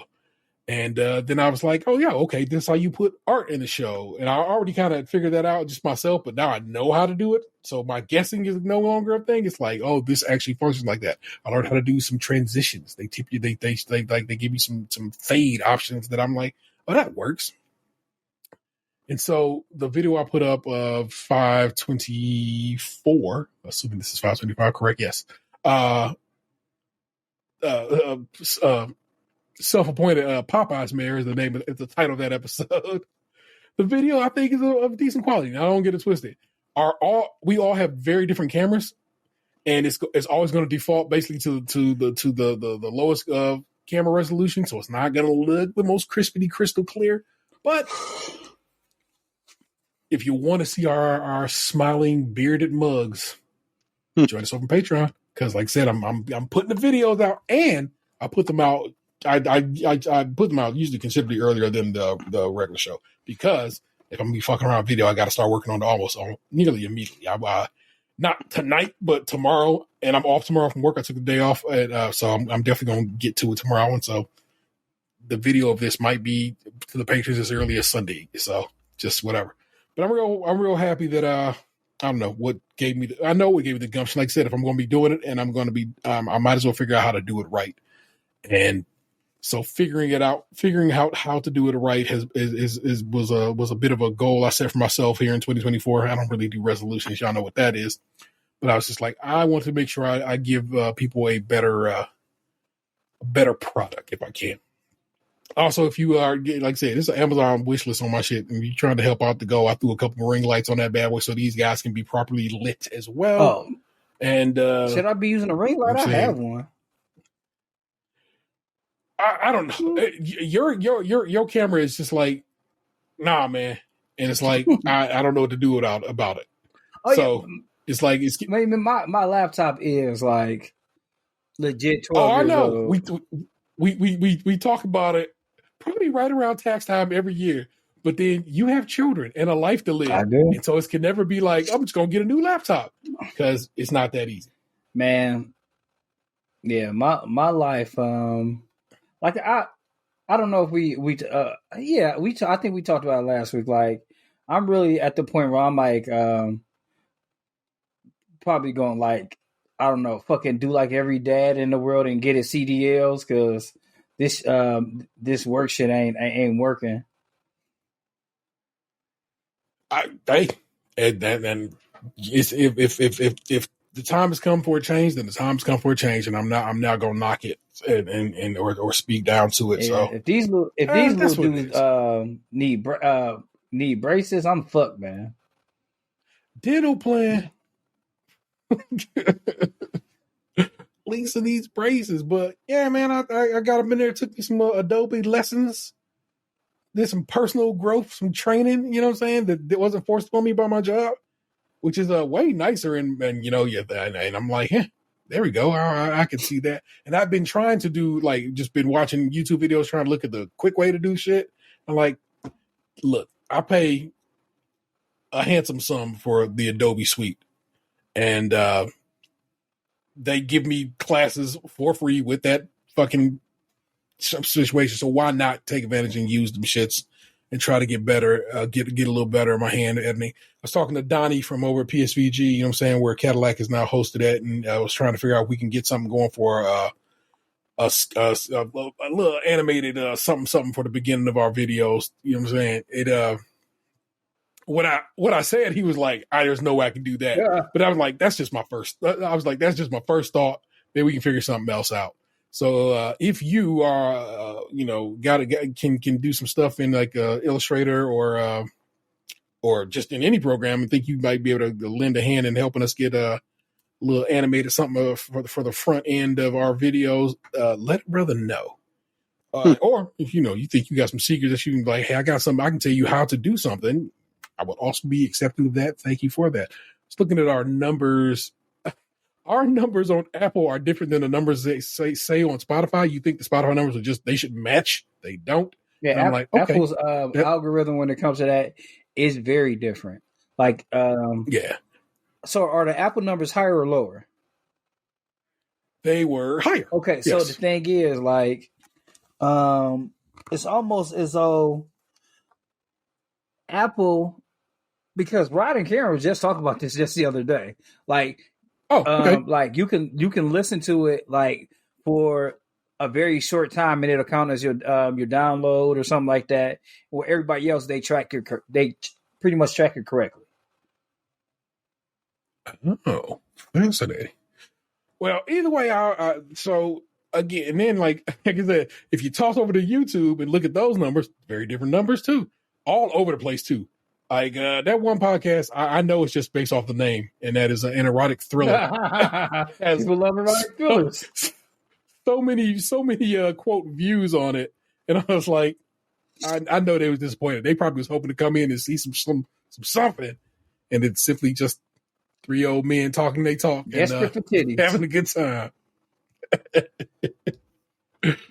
But that is what I thought I'd share with you, the listeners, this week. Hope you are down with Team Skim like that, and so just jump on this Patreon, $5. That's all I ask for. Yeah, or $1 if you want. You throw me $1, you get a little something every month. Don't worry about it. But you put me on $5, you get you can watch this if you think I'm interested in seeing what these motherfuckers is doing and looking like and juggling with, and also you just want to contribute to the cause. The Amazon link is right there in your show notes. Click that bad boy. Hit the list.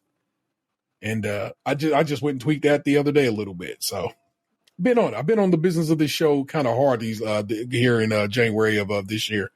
And I just been feeling like that's because I've been, I don't know, it's been feeling like a calling that I need to be doing. So I've been on it. We'll see how it all plays out. But as always, let us hold hands and journey on down to Reddit, to the cavernous or mountainous or valley-ish range that is Am I the Asshole each week? Take one trip to Reddit Avenue. Or you can be the decider. We head to the subreddit Am I the Asshole? I pull a few and we go through them and we decide if these people are assholes and or not. And sometimes we disagree, which is always the best ones. I feel like when we are all not together on them, like that's good. I feel like that is more realistic. Here's your selection this week. Am I the asshole for telling my girlfriend her expectations are unrealistic and that I won't sacrifice my house to move in with her? Am I the asshole for checking my daughter's bags after my husband packed them? And am I the asshole for telling my husband our son was gay? It probably is gay. I don't think he stopped being gay. You never know.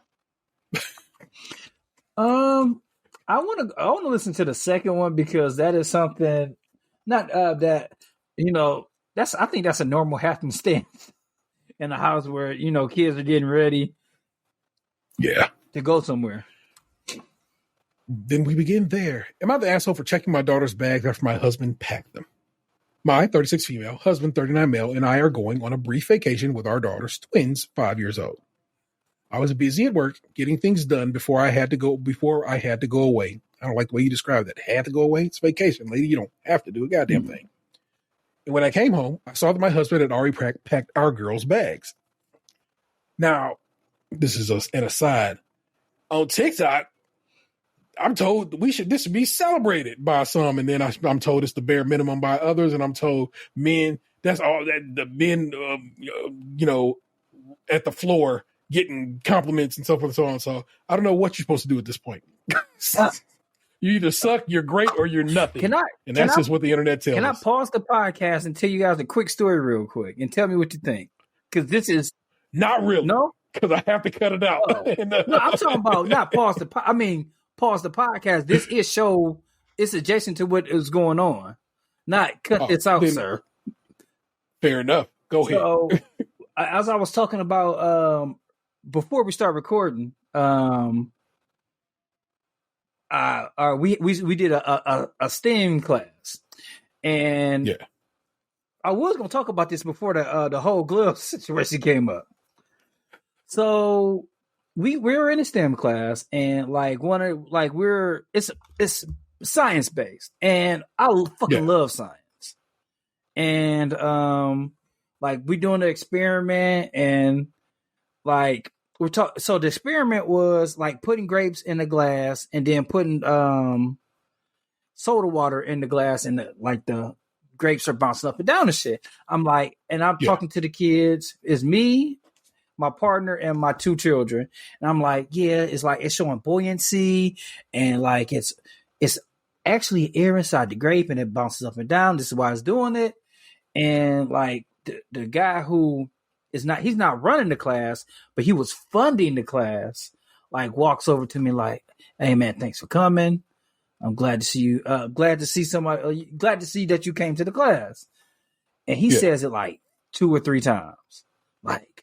Man, I'm glad to see you here. He was an older black gentleman. And I was like, oh, thank you. Thanks for having it. Thanks for because like I said, he is funding this the whole thing, this 10-week class.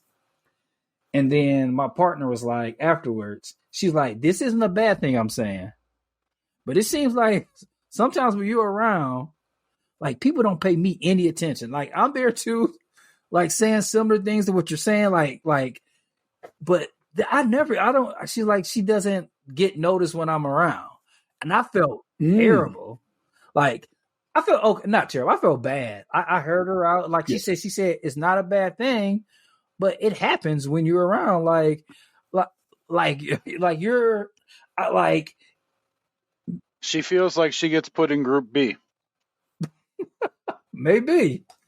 I'm not being funny, because that's how I feel. I feel when I'm with people and other people come around, I feel like I'm not involved anymore.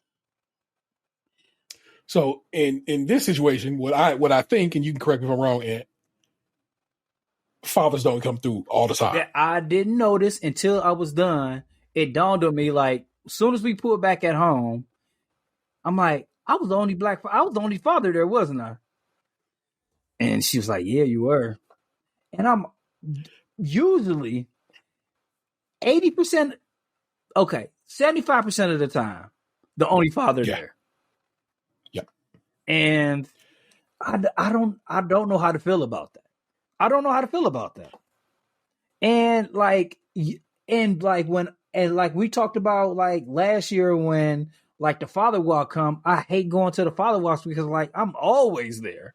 And I feel I said, I had to check my privilege about that because I'm always the dad there. I'm always the dad there.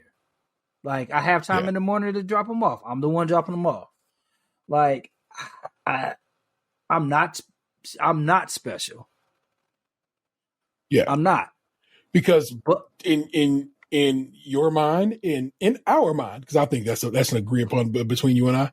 That's what we're supposed to do. Yeah. My kids, what the fuck you mean? I'm just going to. It's why I do the job I do. My job is not going to get me a mansion or a yacht, but it does provide me the ability to be a pretty good dad. Yeah, I have that. Yeah, I could be a tad bit more ambitious about things, but when the fact, like I said last week, my kids' school got canceled, and I was able to have a meeting with two important people in my company, and my kids say hi to them. Like, what can I really do? It's like I know I'm not gonna have that anywhere else. So it's a toss up, and like I said, it doesn't make me feel good. It doesn't make me feel good that like society is congratulate me too much, or like I don't know. It's a very weird feeling to have. It's like, but so again, we'll get back to that about asshole here. I was watching a reaction video, so somebody else was watching Abbott. But there's an episode of Abbott where Mr. Eddie won Teacher of the Year, and he was like, "Take this shit while you can get it, because by the time you really earn it, they not gonna give it to you."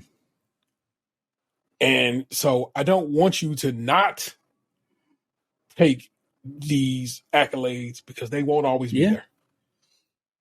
And that stinks that they kind of it kind of makes your lady feel in some situations pushed out. And but she again she clearly recognizes you've done nothing wrong there. You've done nothing to bring this harm. Society is weird and thinks that we're men being parents is a precious and rare treat, and it is, and that stinks. But it ain't. And sometimes, like I said, like my man here packing his kids, I know he is like of the opinion that let me help her out. She working her ass off. Let me get these girls packed and ready to go. And her mindset is, well, we'll read the rest of it and see. So you good. Yeah, but also feeling good, feeling some type of way and feeling and being empathetic towards your partner's feelings on the situation just means you're oddly enough actually should get you another little button, another little gold star. Like, knows his partner is feeling whack and would like to do something about it, but not really much he can. But yeah, because recognizing the alternate would be to be a not a present partner. I mean, not a present parent. Yeah, not a present partner or parent. So to be a real piece of shit, a real Rupert. Ted Lasso talk, niggas. All right. I apologize if that pause in the show wasn't skill. No, because it goes right with this, and again carries the theme of the day. I'll not have it. Right. When I came home, that my husband had already packed our girls' bags, which is something that I usually do whenever we leave town. So I opened the bags to see what he put in there and see if he had forgotten anything. He asked me what I was doing, and I told him I was just double checking. To my surprise, he got mad. He said I made him feel like I don't even trust him to pack 2 bags, and that I sometimes complain that he could help more with the girls and around the house, but I always take matters into my own hands when he tries to be proactive. I told him he's making a big deal out of this. See, that shit right there. I was simply double checking, and thank God I did, because he didn't pack enough underwear and packed a sweater that doesn't fit our daughter anymore. Oh, so she thinks this makes what she did all the more right. He's now giving me the silent treatment. Could I have been the asshole here? You are certainly an asshole by just casting aside his feelings on the matter. Nothing wrong with the double check. That's what parents do. This is what we do. We are supposed to check on each other and make sure double check. Yes, let's all double check each other, because in this case, didn't pack enough drawers. The double check revealed that.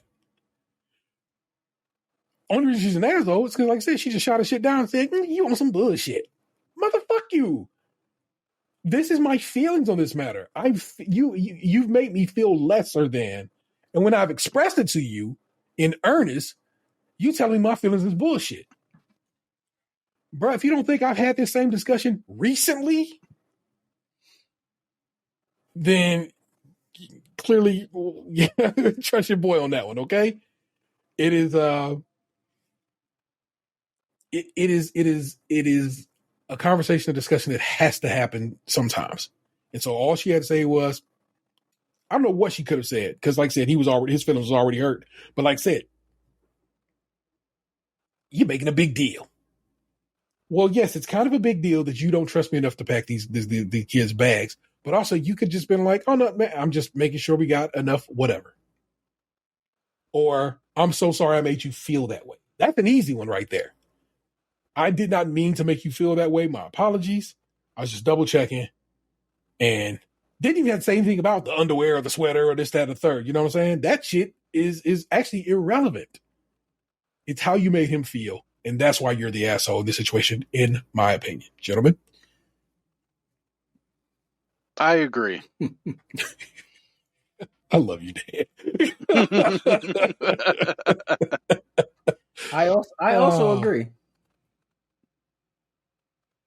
Let's see. This first one says, going against the grain here, while it's not okay for him to give you the silent treatment, and I didn't say it was, so let me put that down. That shit right there is some bullshit. Take it from a person who lived by the silent treatment until I couldn't no more. Because my partner has a generalized anxiety, and me not speaking to her can spiral. And so learning how to talk things through is a long and hard road to walk down sometimes when you're not used to having done it. But it is well worth of the lesson. So take that from your boys.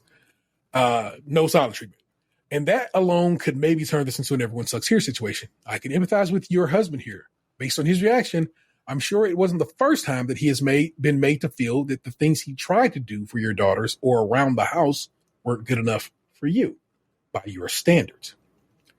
It's my impression that packing was his way to make an effort or trying to lift some of your burden of leaving you one less thing to do when you came home from work.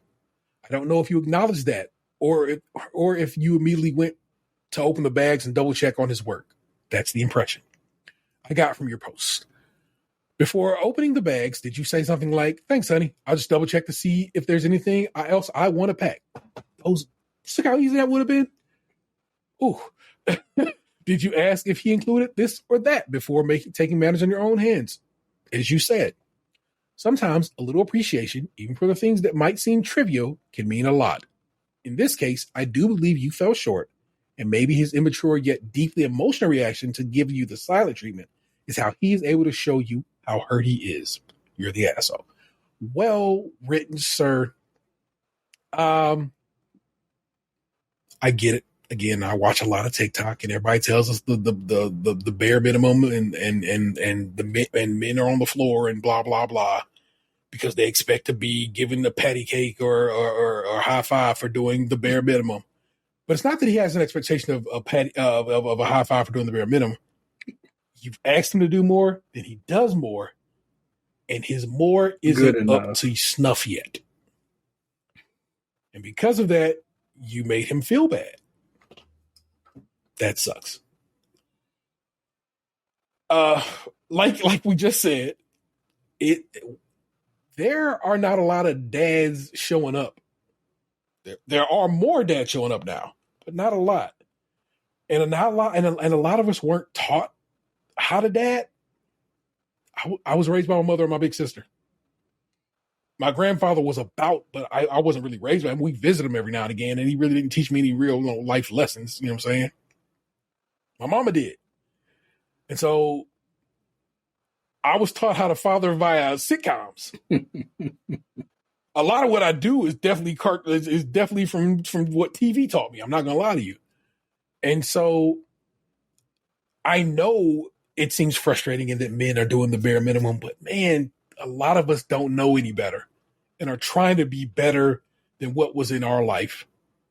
And I know it seems bullshit that women aren't getting the hand claps they need, but it's like, I didn't design this shit. I don't mean for the patriarchy to fucking have fucked us all like this, but it has.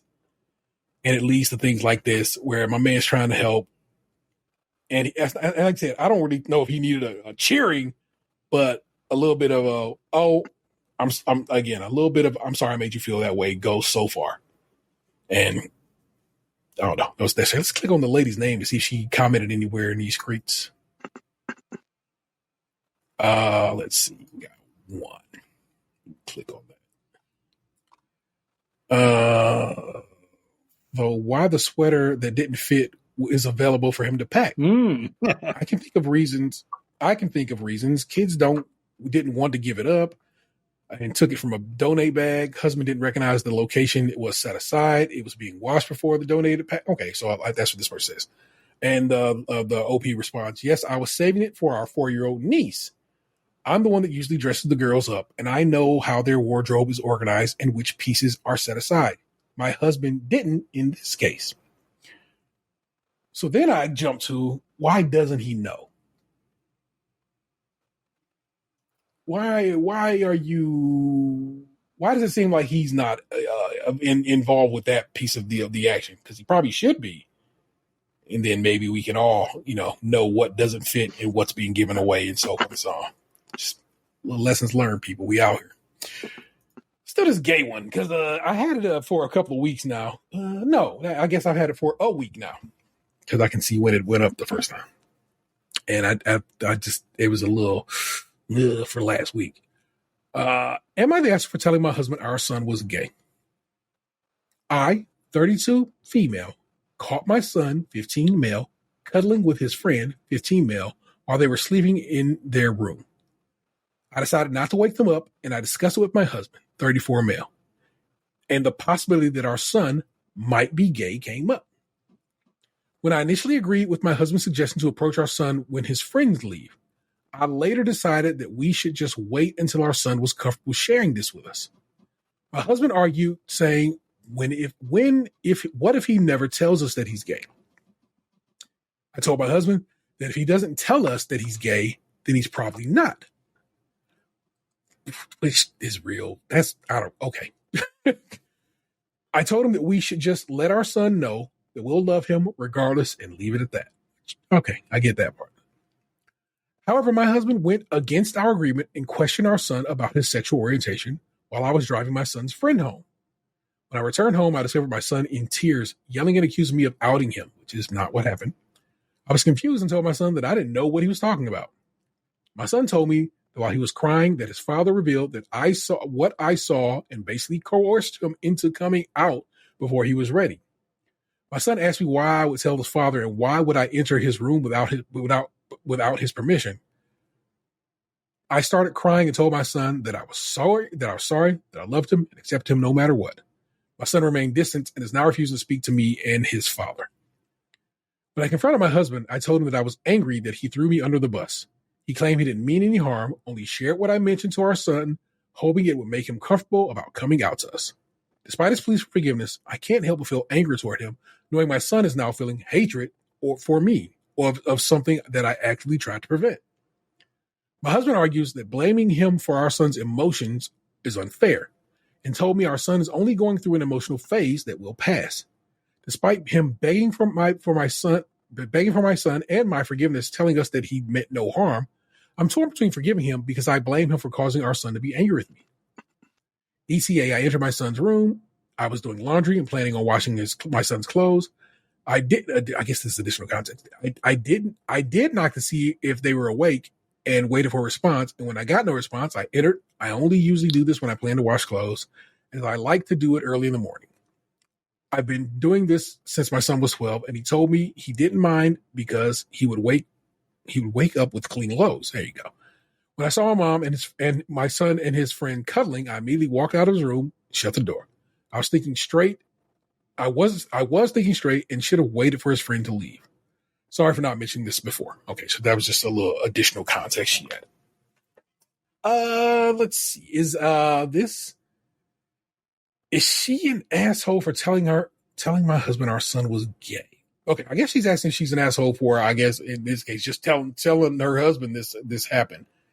And no, I don't think that makes you an asshole. I don't know if it's cool that you are mad at your husband or your son being mad. And I don't think it's too cool for your son to be mad for, I guess, supposedly outing him, because that's not what happened. But that's how he feels. And again, we are talking about feelings this go around, and he feels as if he's been outed.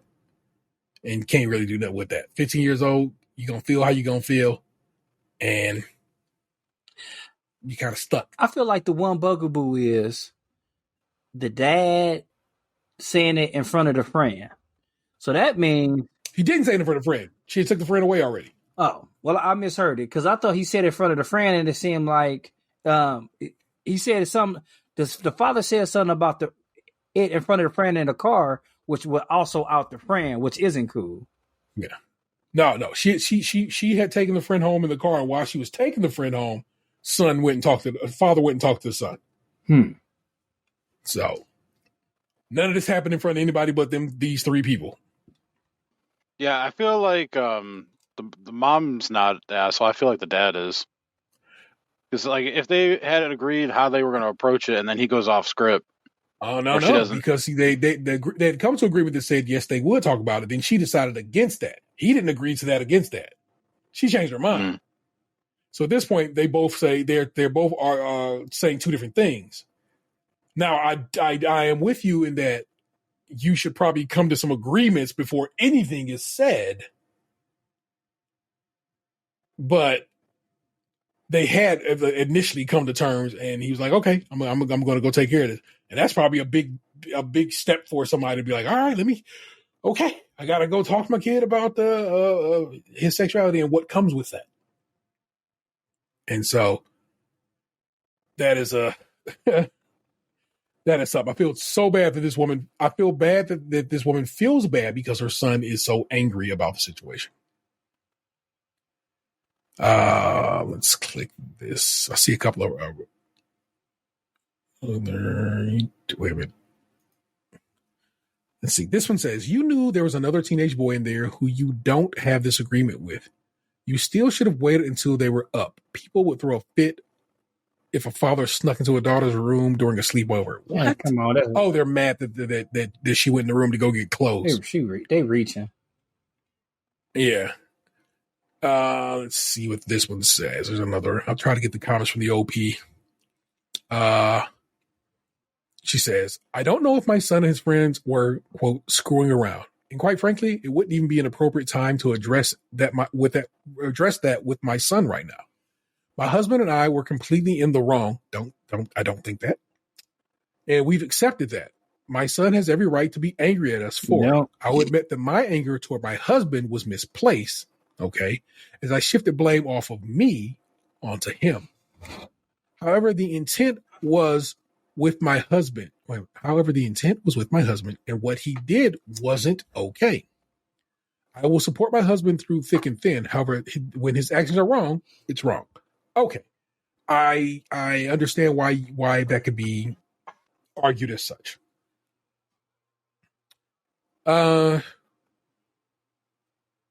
But what am I supposed to do if I came upon my child snugged up with somebody of any gender, I guess? You know what I'm saying? When it was going to come down to it, I go, what's popping right here? I'm going to ask. Especially, I probably should ask, right? Yeah, they're 15, living under your roof. The door shouldn't be like, no matter what, the door shouldn't have been closed. Come on, man. No matter what. I'm actually very okay with people closing doors in the house. because I'm okay with the people having their privacy. But it is, and I do knock. But in this case, she did knock. She just on her Saturday morning chores. You know what I'm saying? Let me get this laundry taken care of. And so she knocks. Don't hear nothing. Well, let me go in here and get these clothes. They've had an agreement in years past. Again, all this is right here in the note. So people talking shit to this woman is insane to me. They've had an agreement that says, yeah, just come and get these clothes and get the fuck out of here, and I can wake up to clean clothes. Baller. So this child has up until now been okay with his mom coming in to his domicile, his private room, as some of these people on the internet want to make it out to be. And the difference is this time he was snugged up with his boo. And that's probably scary as fuck if you're just learning who you are as a person and your parents don't know and you don't know how your parents are going to react. So a good chunk of this is, that fight or flight is in him. and he can't fight, so he's going for fight instead, and that is yelling at his parents, making them feel bad, making them feel like they have done wrong. I wish the father would have waited, but he was under no I don't know what word goes there. he was not required to, because, like I said, they had talked about it, and he said, "Well, I'm gonna talk to him about it," and she was at first okay with it, and then she thought better of it. I was like, "Wait a minute, that could be bad." And having thought better of it, too late. And you outed me. No, I didn't out you. I just told my husband that our son was in his room snuggled up with somebody. And again, the gender of the situation actually doesn't matter. And you know, you're going to tell your partner that your kid was snugged up with somebody in their room. You know what I'm saying? With the door closed in my fucking house. With the door closed in its fucking house. Exactly. Yeah, the door closed. But you might have a different opinion than us, and if you do, please share it with us, and maybe if you think like we are in the wrong or just need some guidance, please. I'm always down to learn. And that's what's up. Last one. Am I the asshole for telling my girlfriend her expectations are unrealistic and that I won't sacrifice my house to move in with her? I'm gonna go with the preconceived notion that this person is an asshole. Yeah. I'm gonna say he's an asshole based on how long they've been dating. So if they've been dating for if it's 2 years or less, not an asshole. But more than that, an asshole. I will agree with agree with that caveat. Fair enough. Daniel? Not the asshole. Let's go. Hey guys, my girlfriend and I have dated for around 3 years. Oh. We have lived separately the whole time, but obviously see each other often. In a few months, her lease at her current house, 1,800 square feet, is going to be up, and we're discussing moving together. She has fucking hell. Already this is swirling. She has 9 cats. Oh, fuck that. And a dog. And a daughter. It's the worst one. I have a dog. I own my house. Bought it 3.5 years before I met her. And it's about 400 square feet less than her place. She wants me to move into her house she's renting when I have a perfectly good home to live in.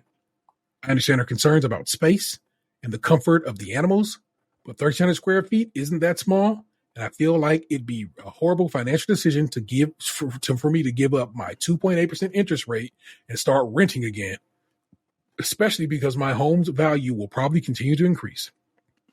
On top of that, her rent is more than my mortgage. She is adamantly against living in my house, though, and acting like I'm a dick for trying to explain it's a bad decision financially to do this. I haven't been trying to be abrasive or rude or talk down to her or her desires.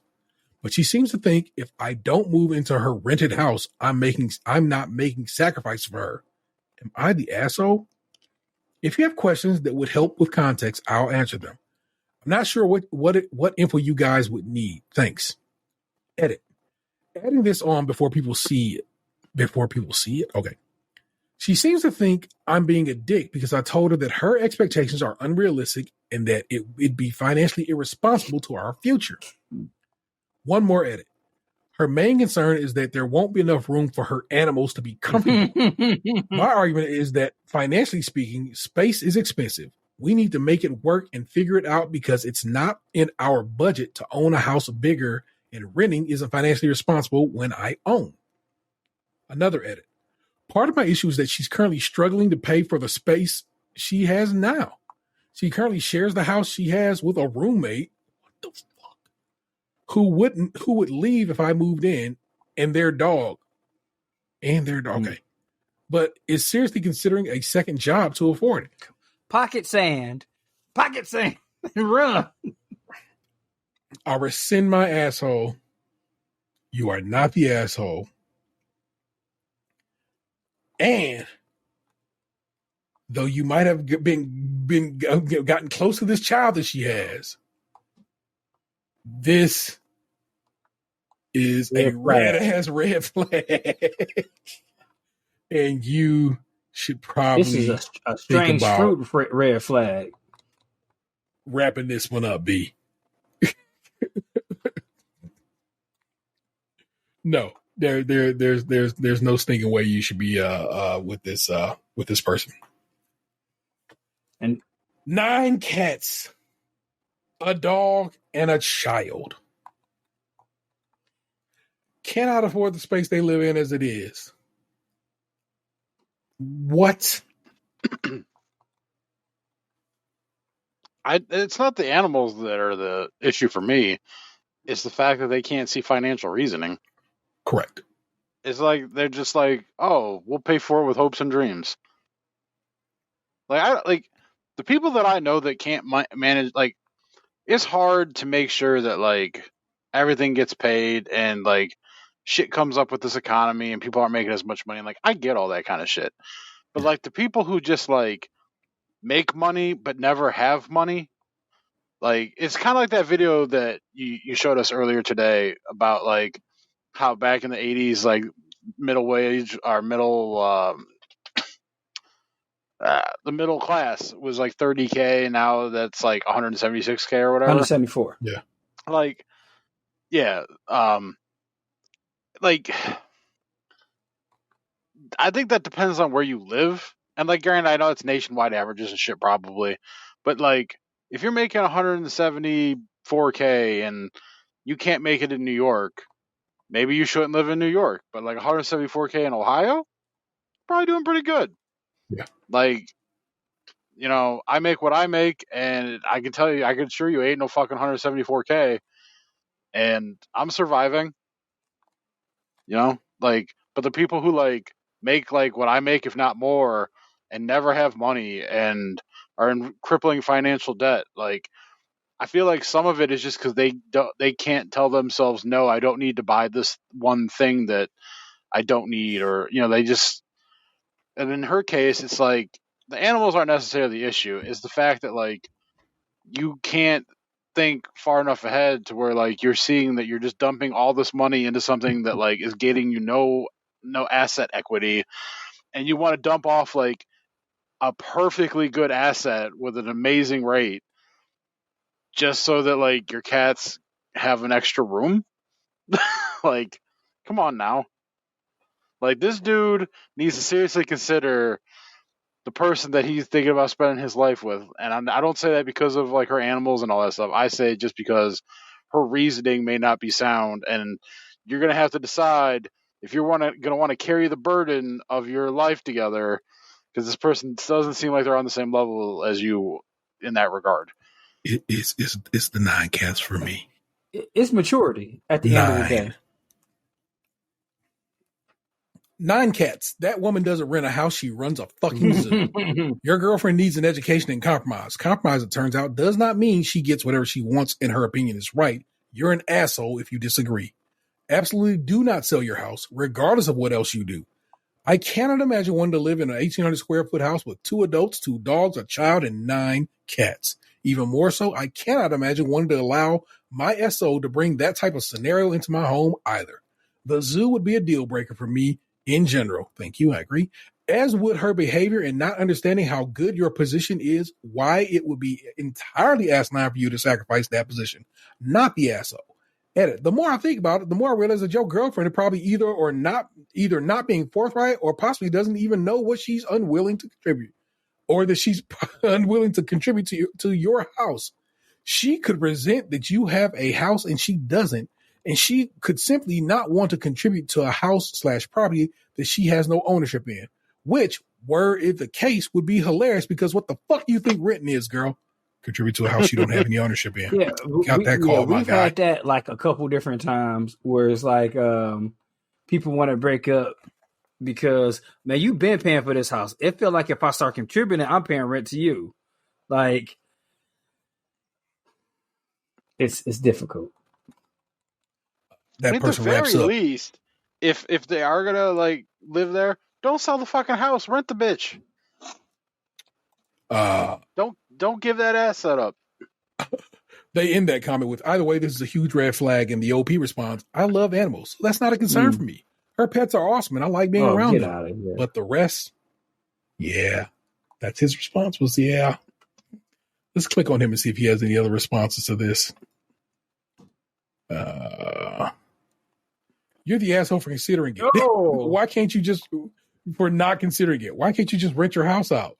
Just rent your house out. I'm going to be honest. I don't think it's as simple as you're saying. That's what this is how he responds. Okay. If her daughter is in preschool, she's too little to care about space. Plus she'll have her own room, right? Sounds like an excuse. Her daughter having a room isn't a big issue right now. It's the animals. Of course. It's always going to be the fucking animals. Hey, seeing a lot of people telling you not to rent out. Where to go? I tried to click on the see. Oh, here. Hey, seeing a lot of people telling you not to rent out. I went through hell trying to rent my house to people I know with my 2.9 interest rate. I turned the property over to a rental company who charges 10% of rent and handles everything. It's been a dream come true, and I clear over $600 a month over my mortgage. That's absolutely a good idea where you can retain your equity/mortgage if moving you into a place that isn't an option. And he responds, I know very little about this, and I'm assuming you retain ownership of the home. It'd be dumb if not. How did you find this company? Okay, so now he's like considering renting his space out. Yeah, but at the same time, it's like he's already been living there for a while. I can't imagine, like, because some people who rent, not all people, treat the house like shit. And he's been living there, and he likes that house. Like, seeing people all up in your pussy, it ain't a good feeling, man. He also says, my yard is bigger and fenced while hers isn't. I live in a nice area of town. Her commute would go from 3 minutes to 10 minutes, and mine would change from 15 to 30 if he moved in with her.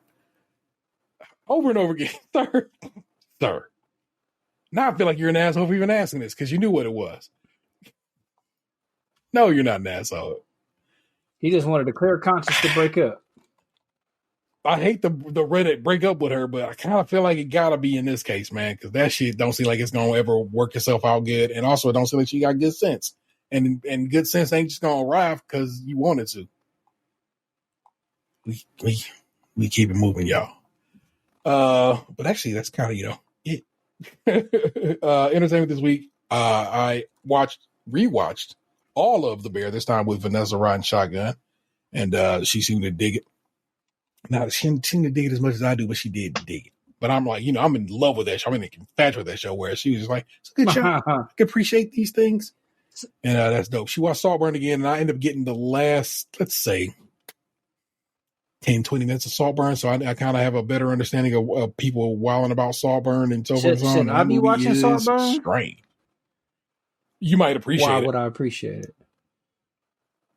It's just one of those movies, like one of the little, award season kind of shits, kind of vibes. And it does have I don't want to say that because that's going to fuck up some things. It is Memento-esque. Oh, I do love Memento. And I'm not saying I'm not saying that as in how it plays out, but there's some things that do play out. So I think you might appreciate that. But there are a couple of things in that movie that disturbing, unnecessarily gross. Yeah, I wasn't going to watch it because it seemed like a movie that imposed upon itself. So she watched it first and was like, fuck this movie. But then watched it a second time and was like, oh, okay, I'm getting it now. And so by the third time she watched, because she has watched that movie 3 times now, she's like, yeah, that movie is way better than I give it credit for. And I'm like, hey, that's dope. And I saw it, I'm like, what the fuck is going on right here? What the fuck happened with this scene? Why did they do that? It's like multiple things. So like I said, I actually would like you to watch it. I always like your input and insight on such things. And I believe it's on Amazon. If I'm not mistaken. It's on Amazon? Okay. I'll watch it tomorrow. I tried to, we'll talk about that in a second.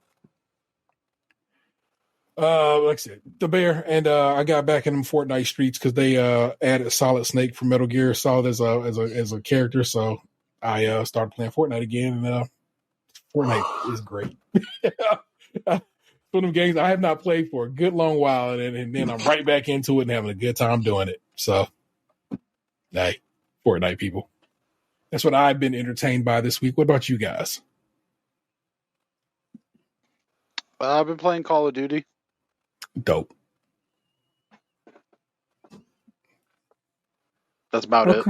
Wow.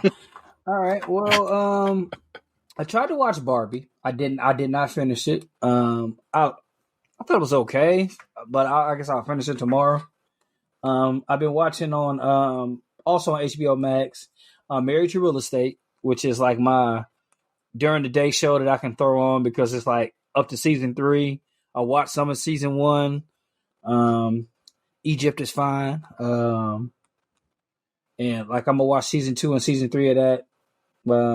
I've been watching The True Detective. This is season 4. Yeah.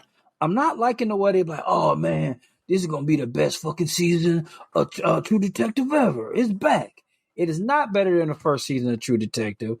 For people to keep on saying that shit is just like really like is one of those am I the assholes or oh no, you are the asshole for saying that. This is not as good. Not at all. Don't even try it. Like I was talking to my partner last night, and I told her like, "Hey, like people are saying this is the best one ever," and I was like, "It's not," and she was like, "It might be," and I'm like, "No, it couldn't be." Like you were hooked. That first episode was just like, I got to keep on fucking watching this show. The first episode is just like, I can wait. I can stack these. Like I can stack these and be cool with it. Yeah. Oh, you know what? There's something else.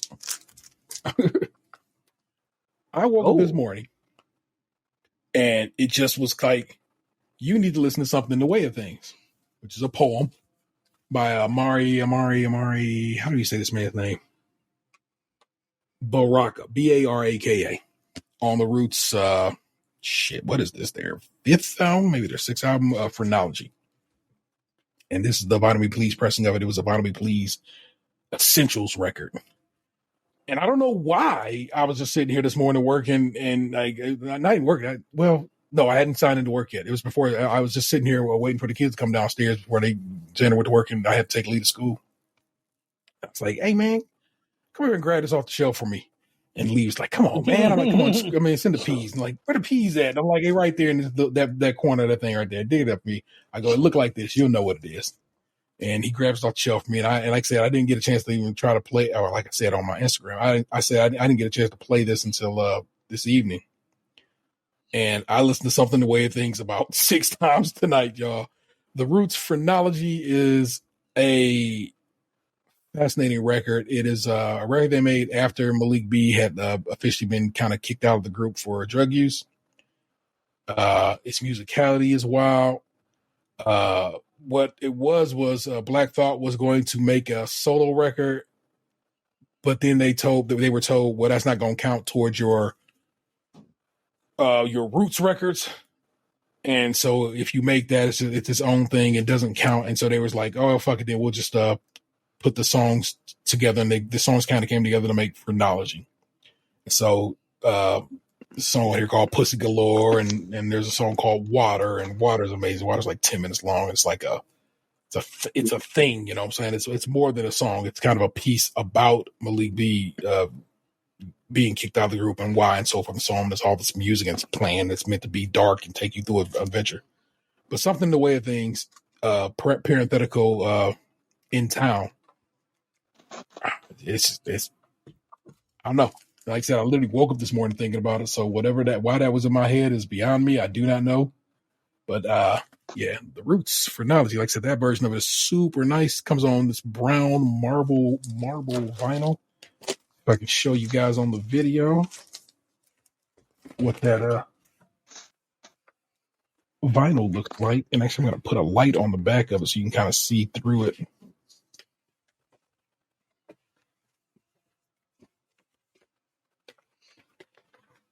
It's like a very pretty record. But then, like, we showing through the camera. I wish you could see like through the light how nice it is, but you guys kind of get a reflection of the light and so forth. But it's really gorgeous. It's this brown marble situation. It's a really beautiful record, and it sounds so good. Vitamin Please pressings of records are some kind of the most amazing things ever. I have some records from Get On Down, and I constantly say how when people ask me how they sound, I'm like, their bass is thin, and I know some people are like, what the fuck's that mean? But I'm telling you right now, there's a difference. Like I said, you spin this one, which is a well cut, well made record, and it's like it has a rumble to it, a nice, you know what I'm saying, bass. And then I don't know if you see, I brought my clips up from the basement. Can I point at the speaker? There you go. So my good copper cone joints, and they're very good speakers. I had them set up in the basement when I was down there for the turntable that was down there, but I finally just brought them up and off in that corner over there where my pokes are sitting at. And eventually I'm going to make the pokes just my rear channel for my surround sound situation. So that's what's going on with that. I'm sorry, I actually had put it behind me just so I could talk to y'all about it and show the video viewers what that record looks like. But I'm sorry, True Detective is not living up to the.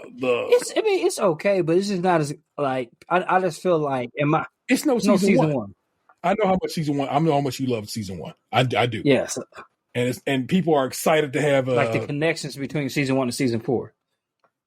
Okay, but I heard good things about Fargo, this season of Fargo. Yeah, Chris Lambert was talking about how good it was, but he was saying like the last episode, like it kind of fell apart. But I hate that. Like I said, that's I'm going to watch that.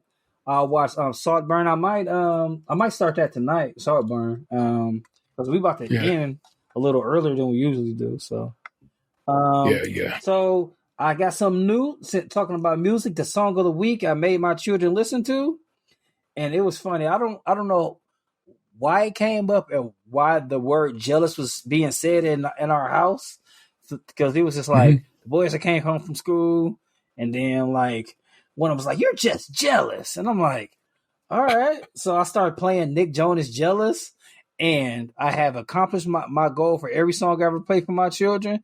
I play it once, and then they're singing it around the house later. So that's a good ass song.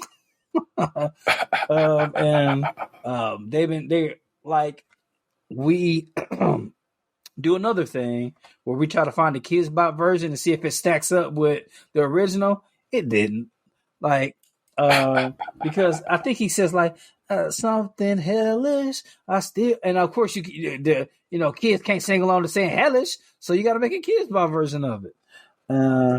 What goes there? What goes in place of hellish on the Kids Bop version? I will let you know by BTO. I hope it's something elfish. It was. It's pretty fun. I could talk about clean versions all day, but I have something else. This wasn't entertainment, but not a new discovery, but a rediscovering of things, and that is Outshine frozen fruit bars. I was at the store.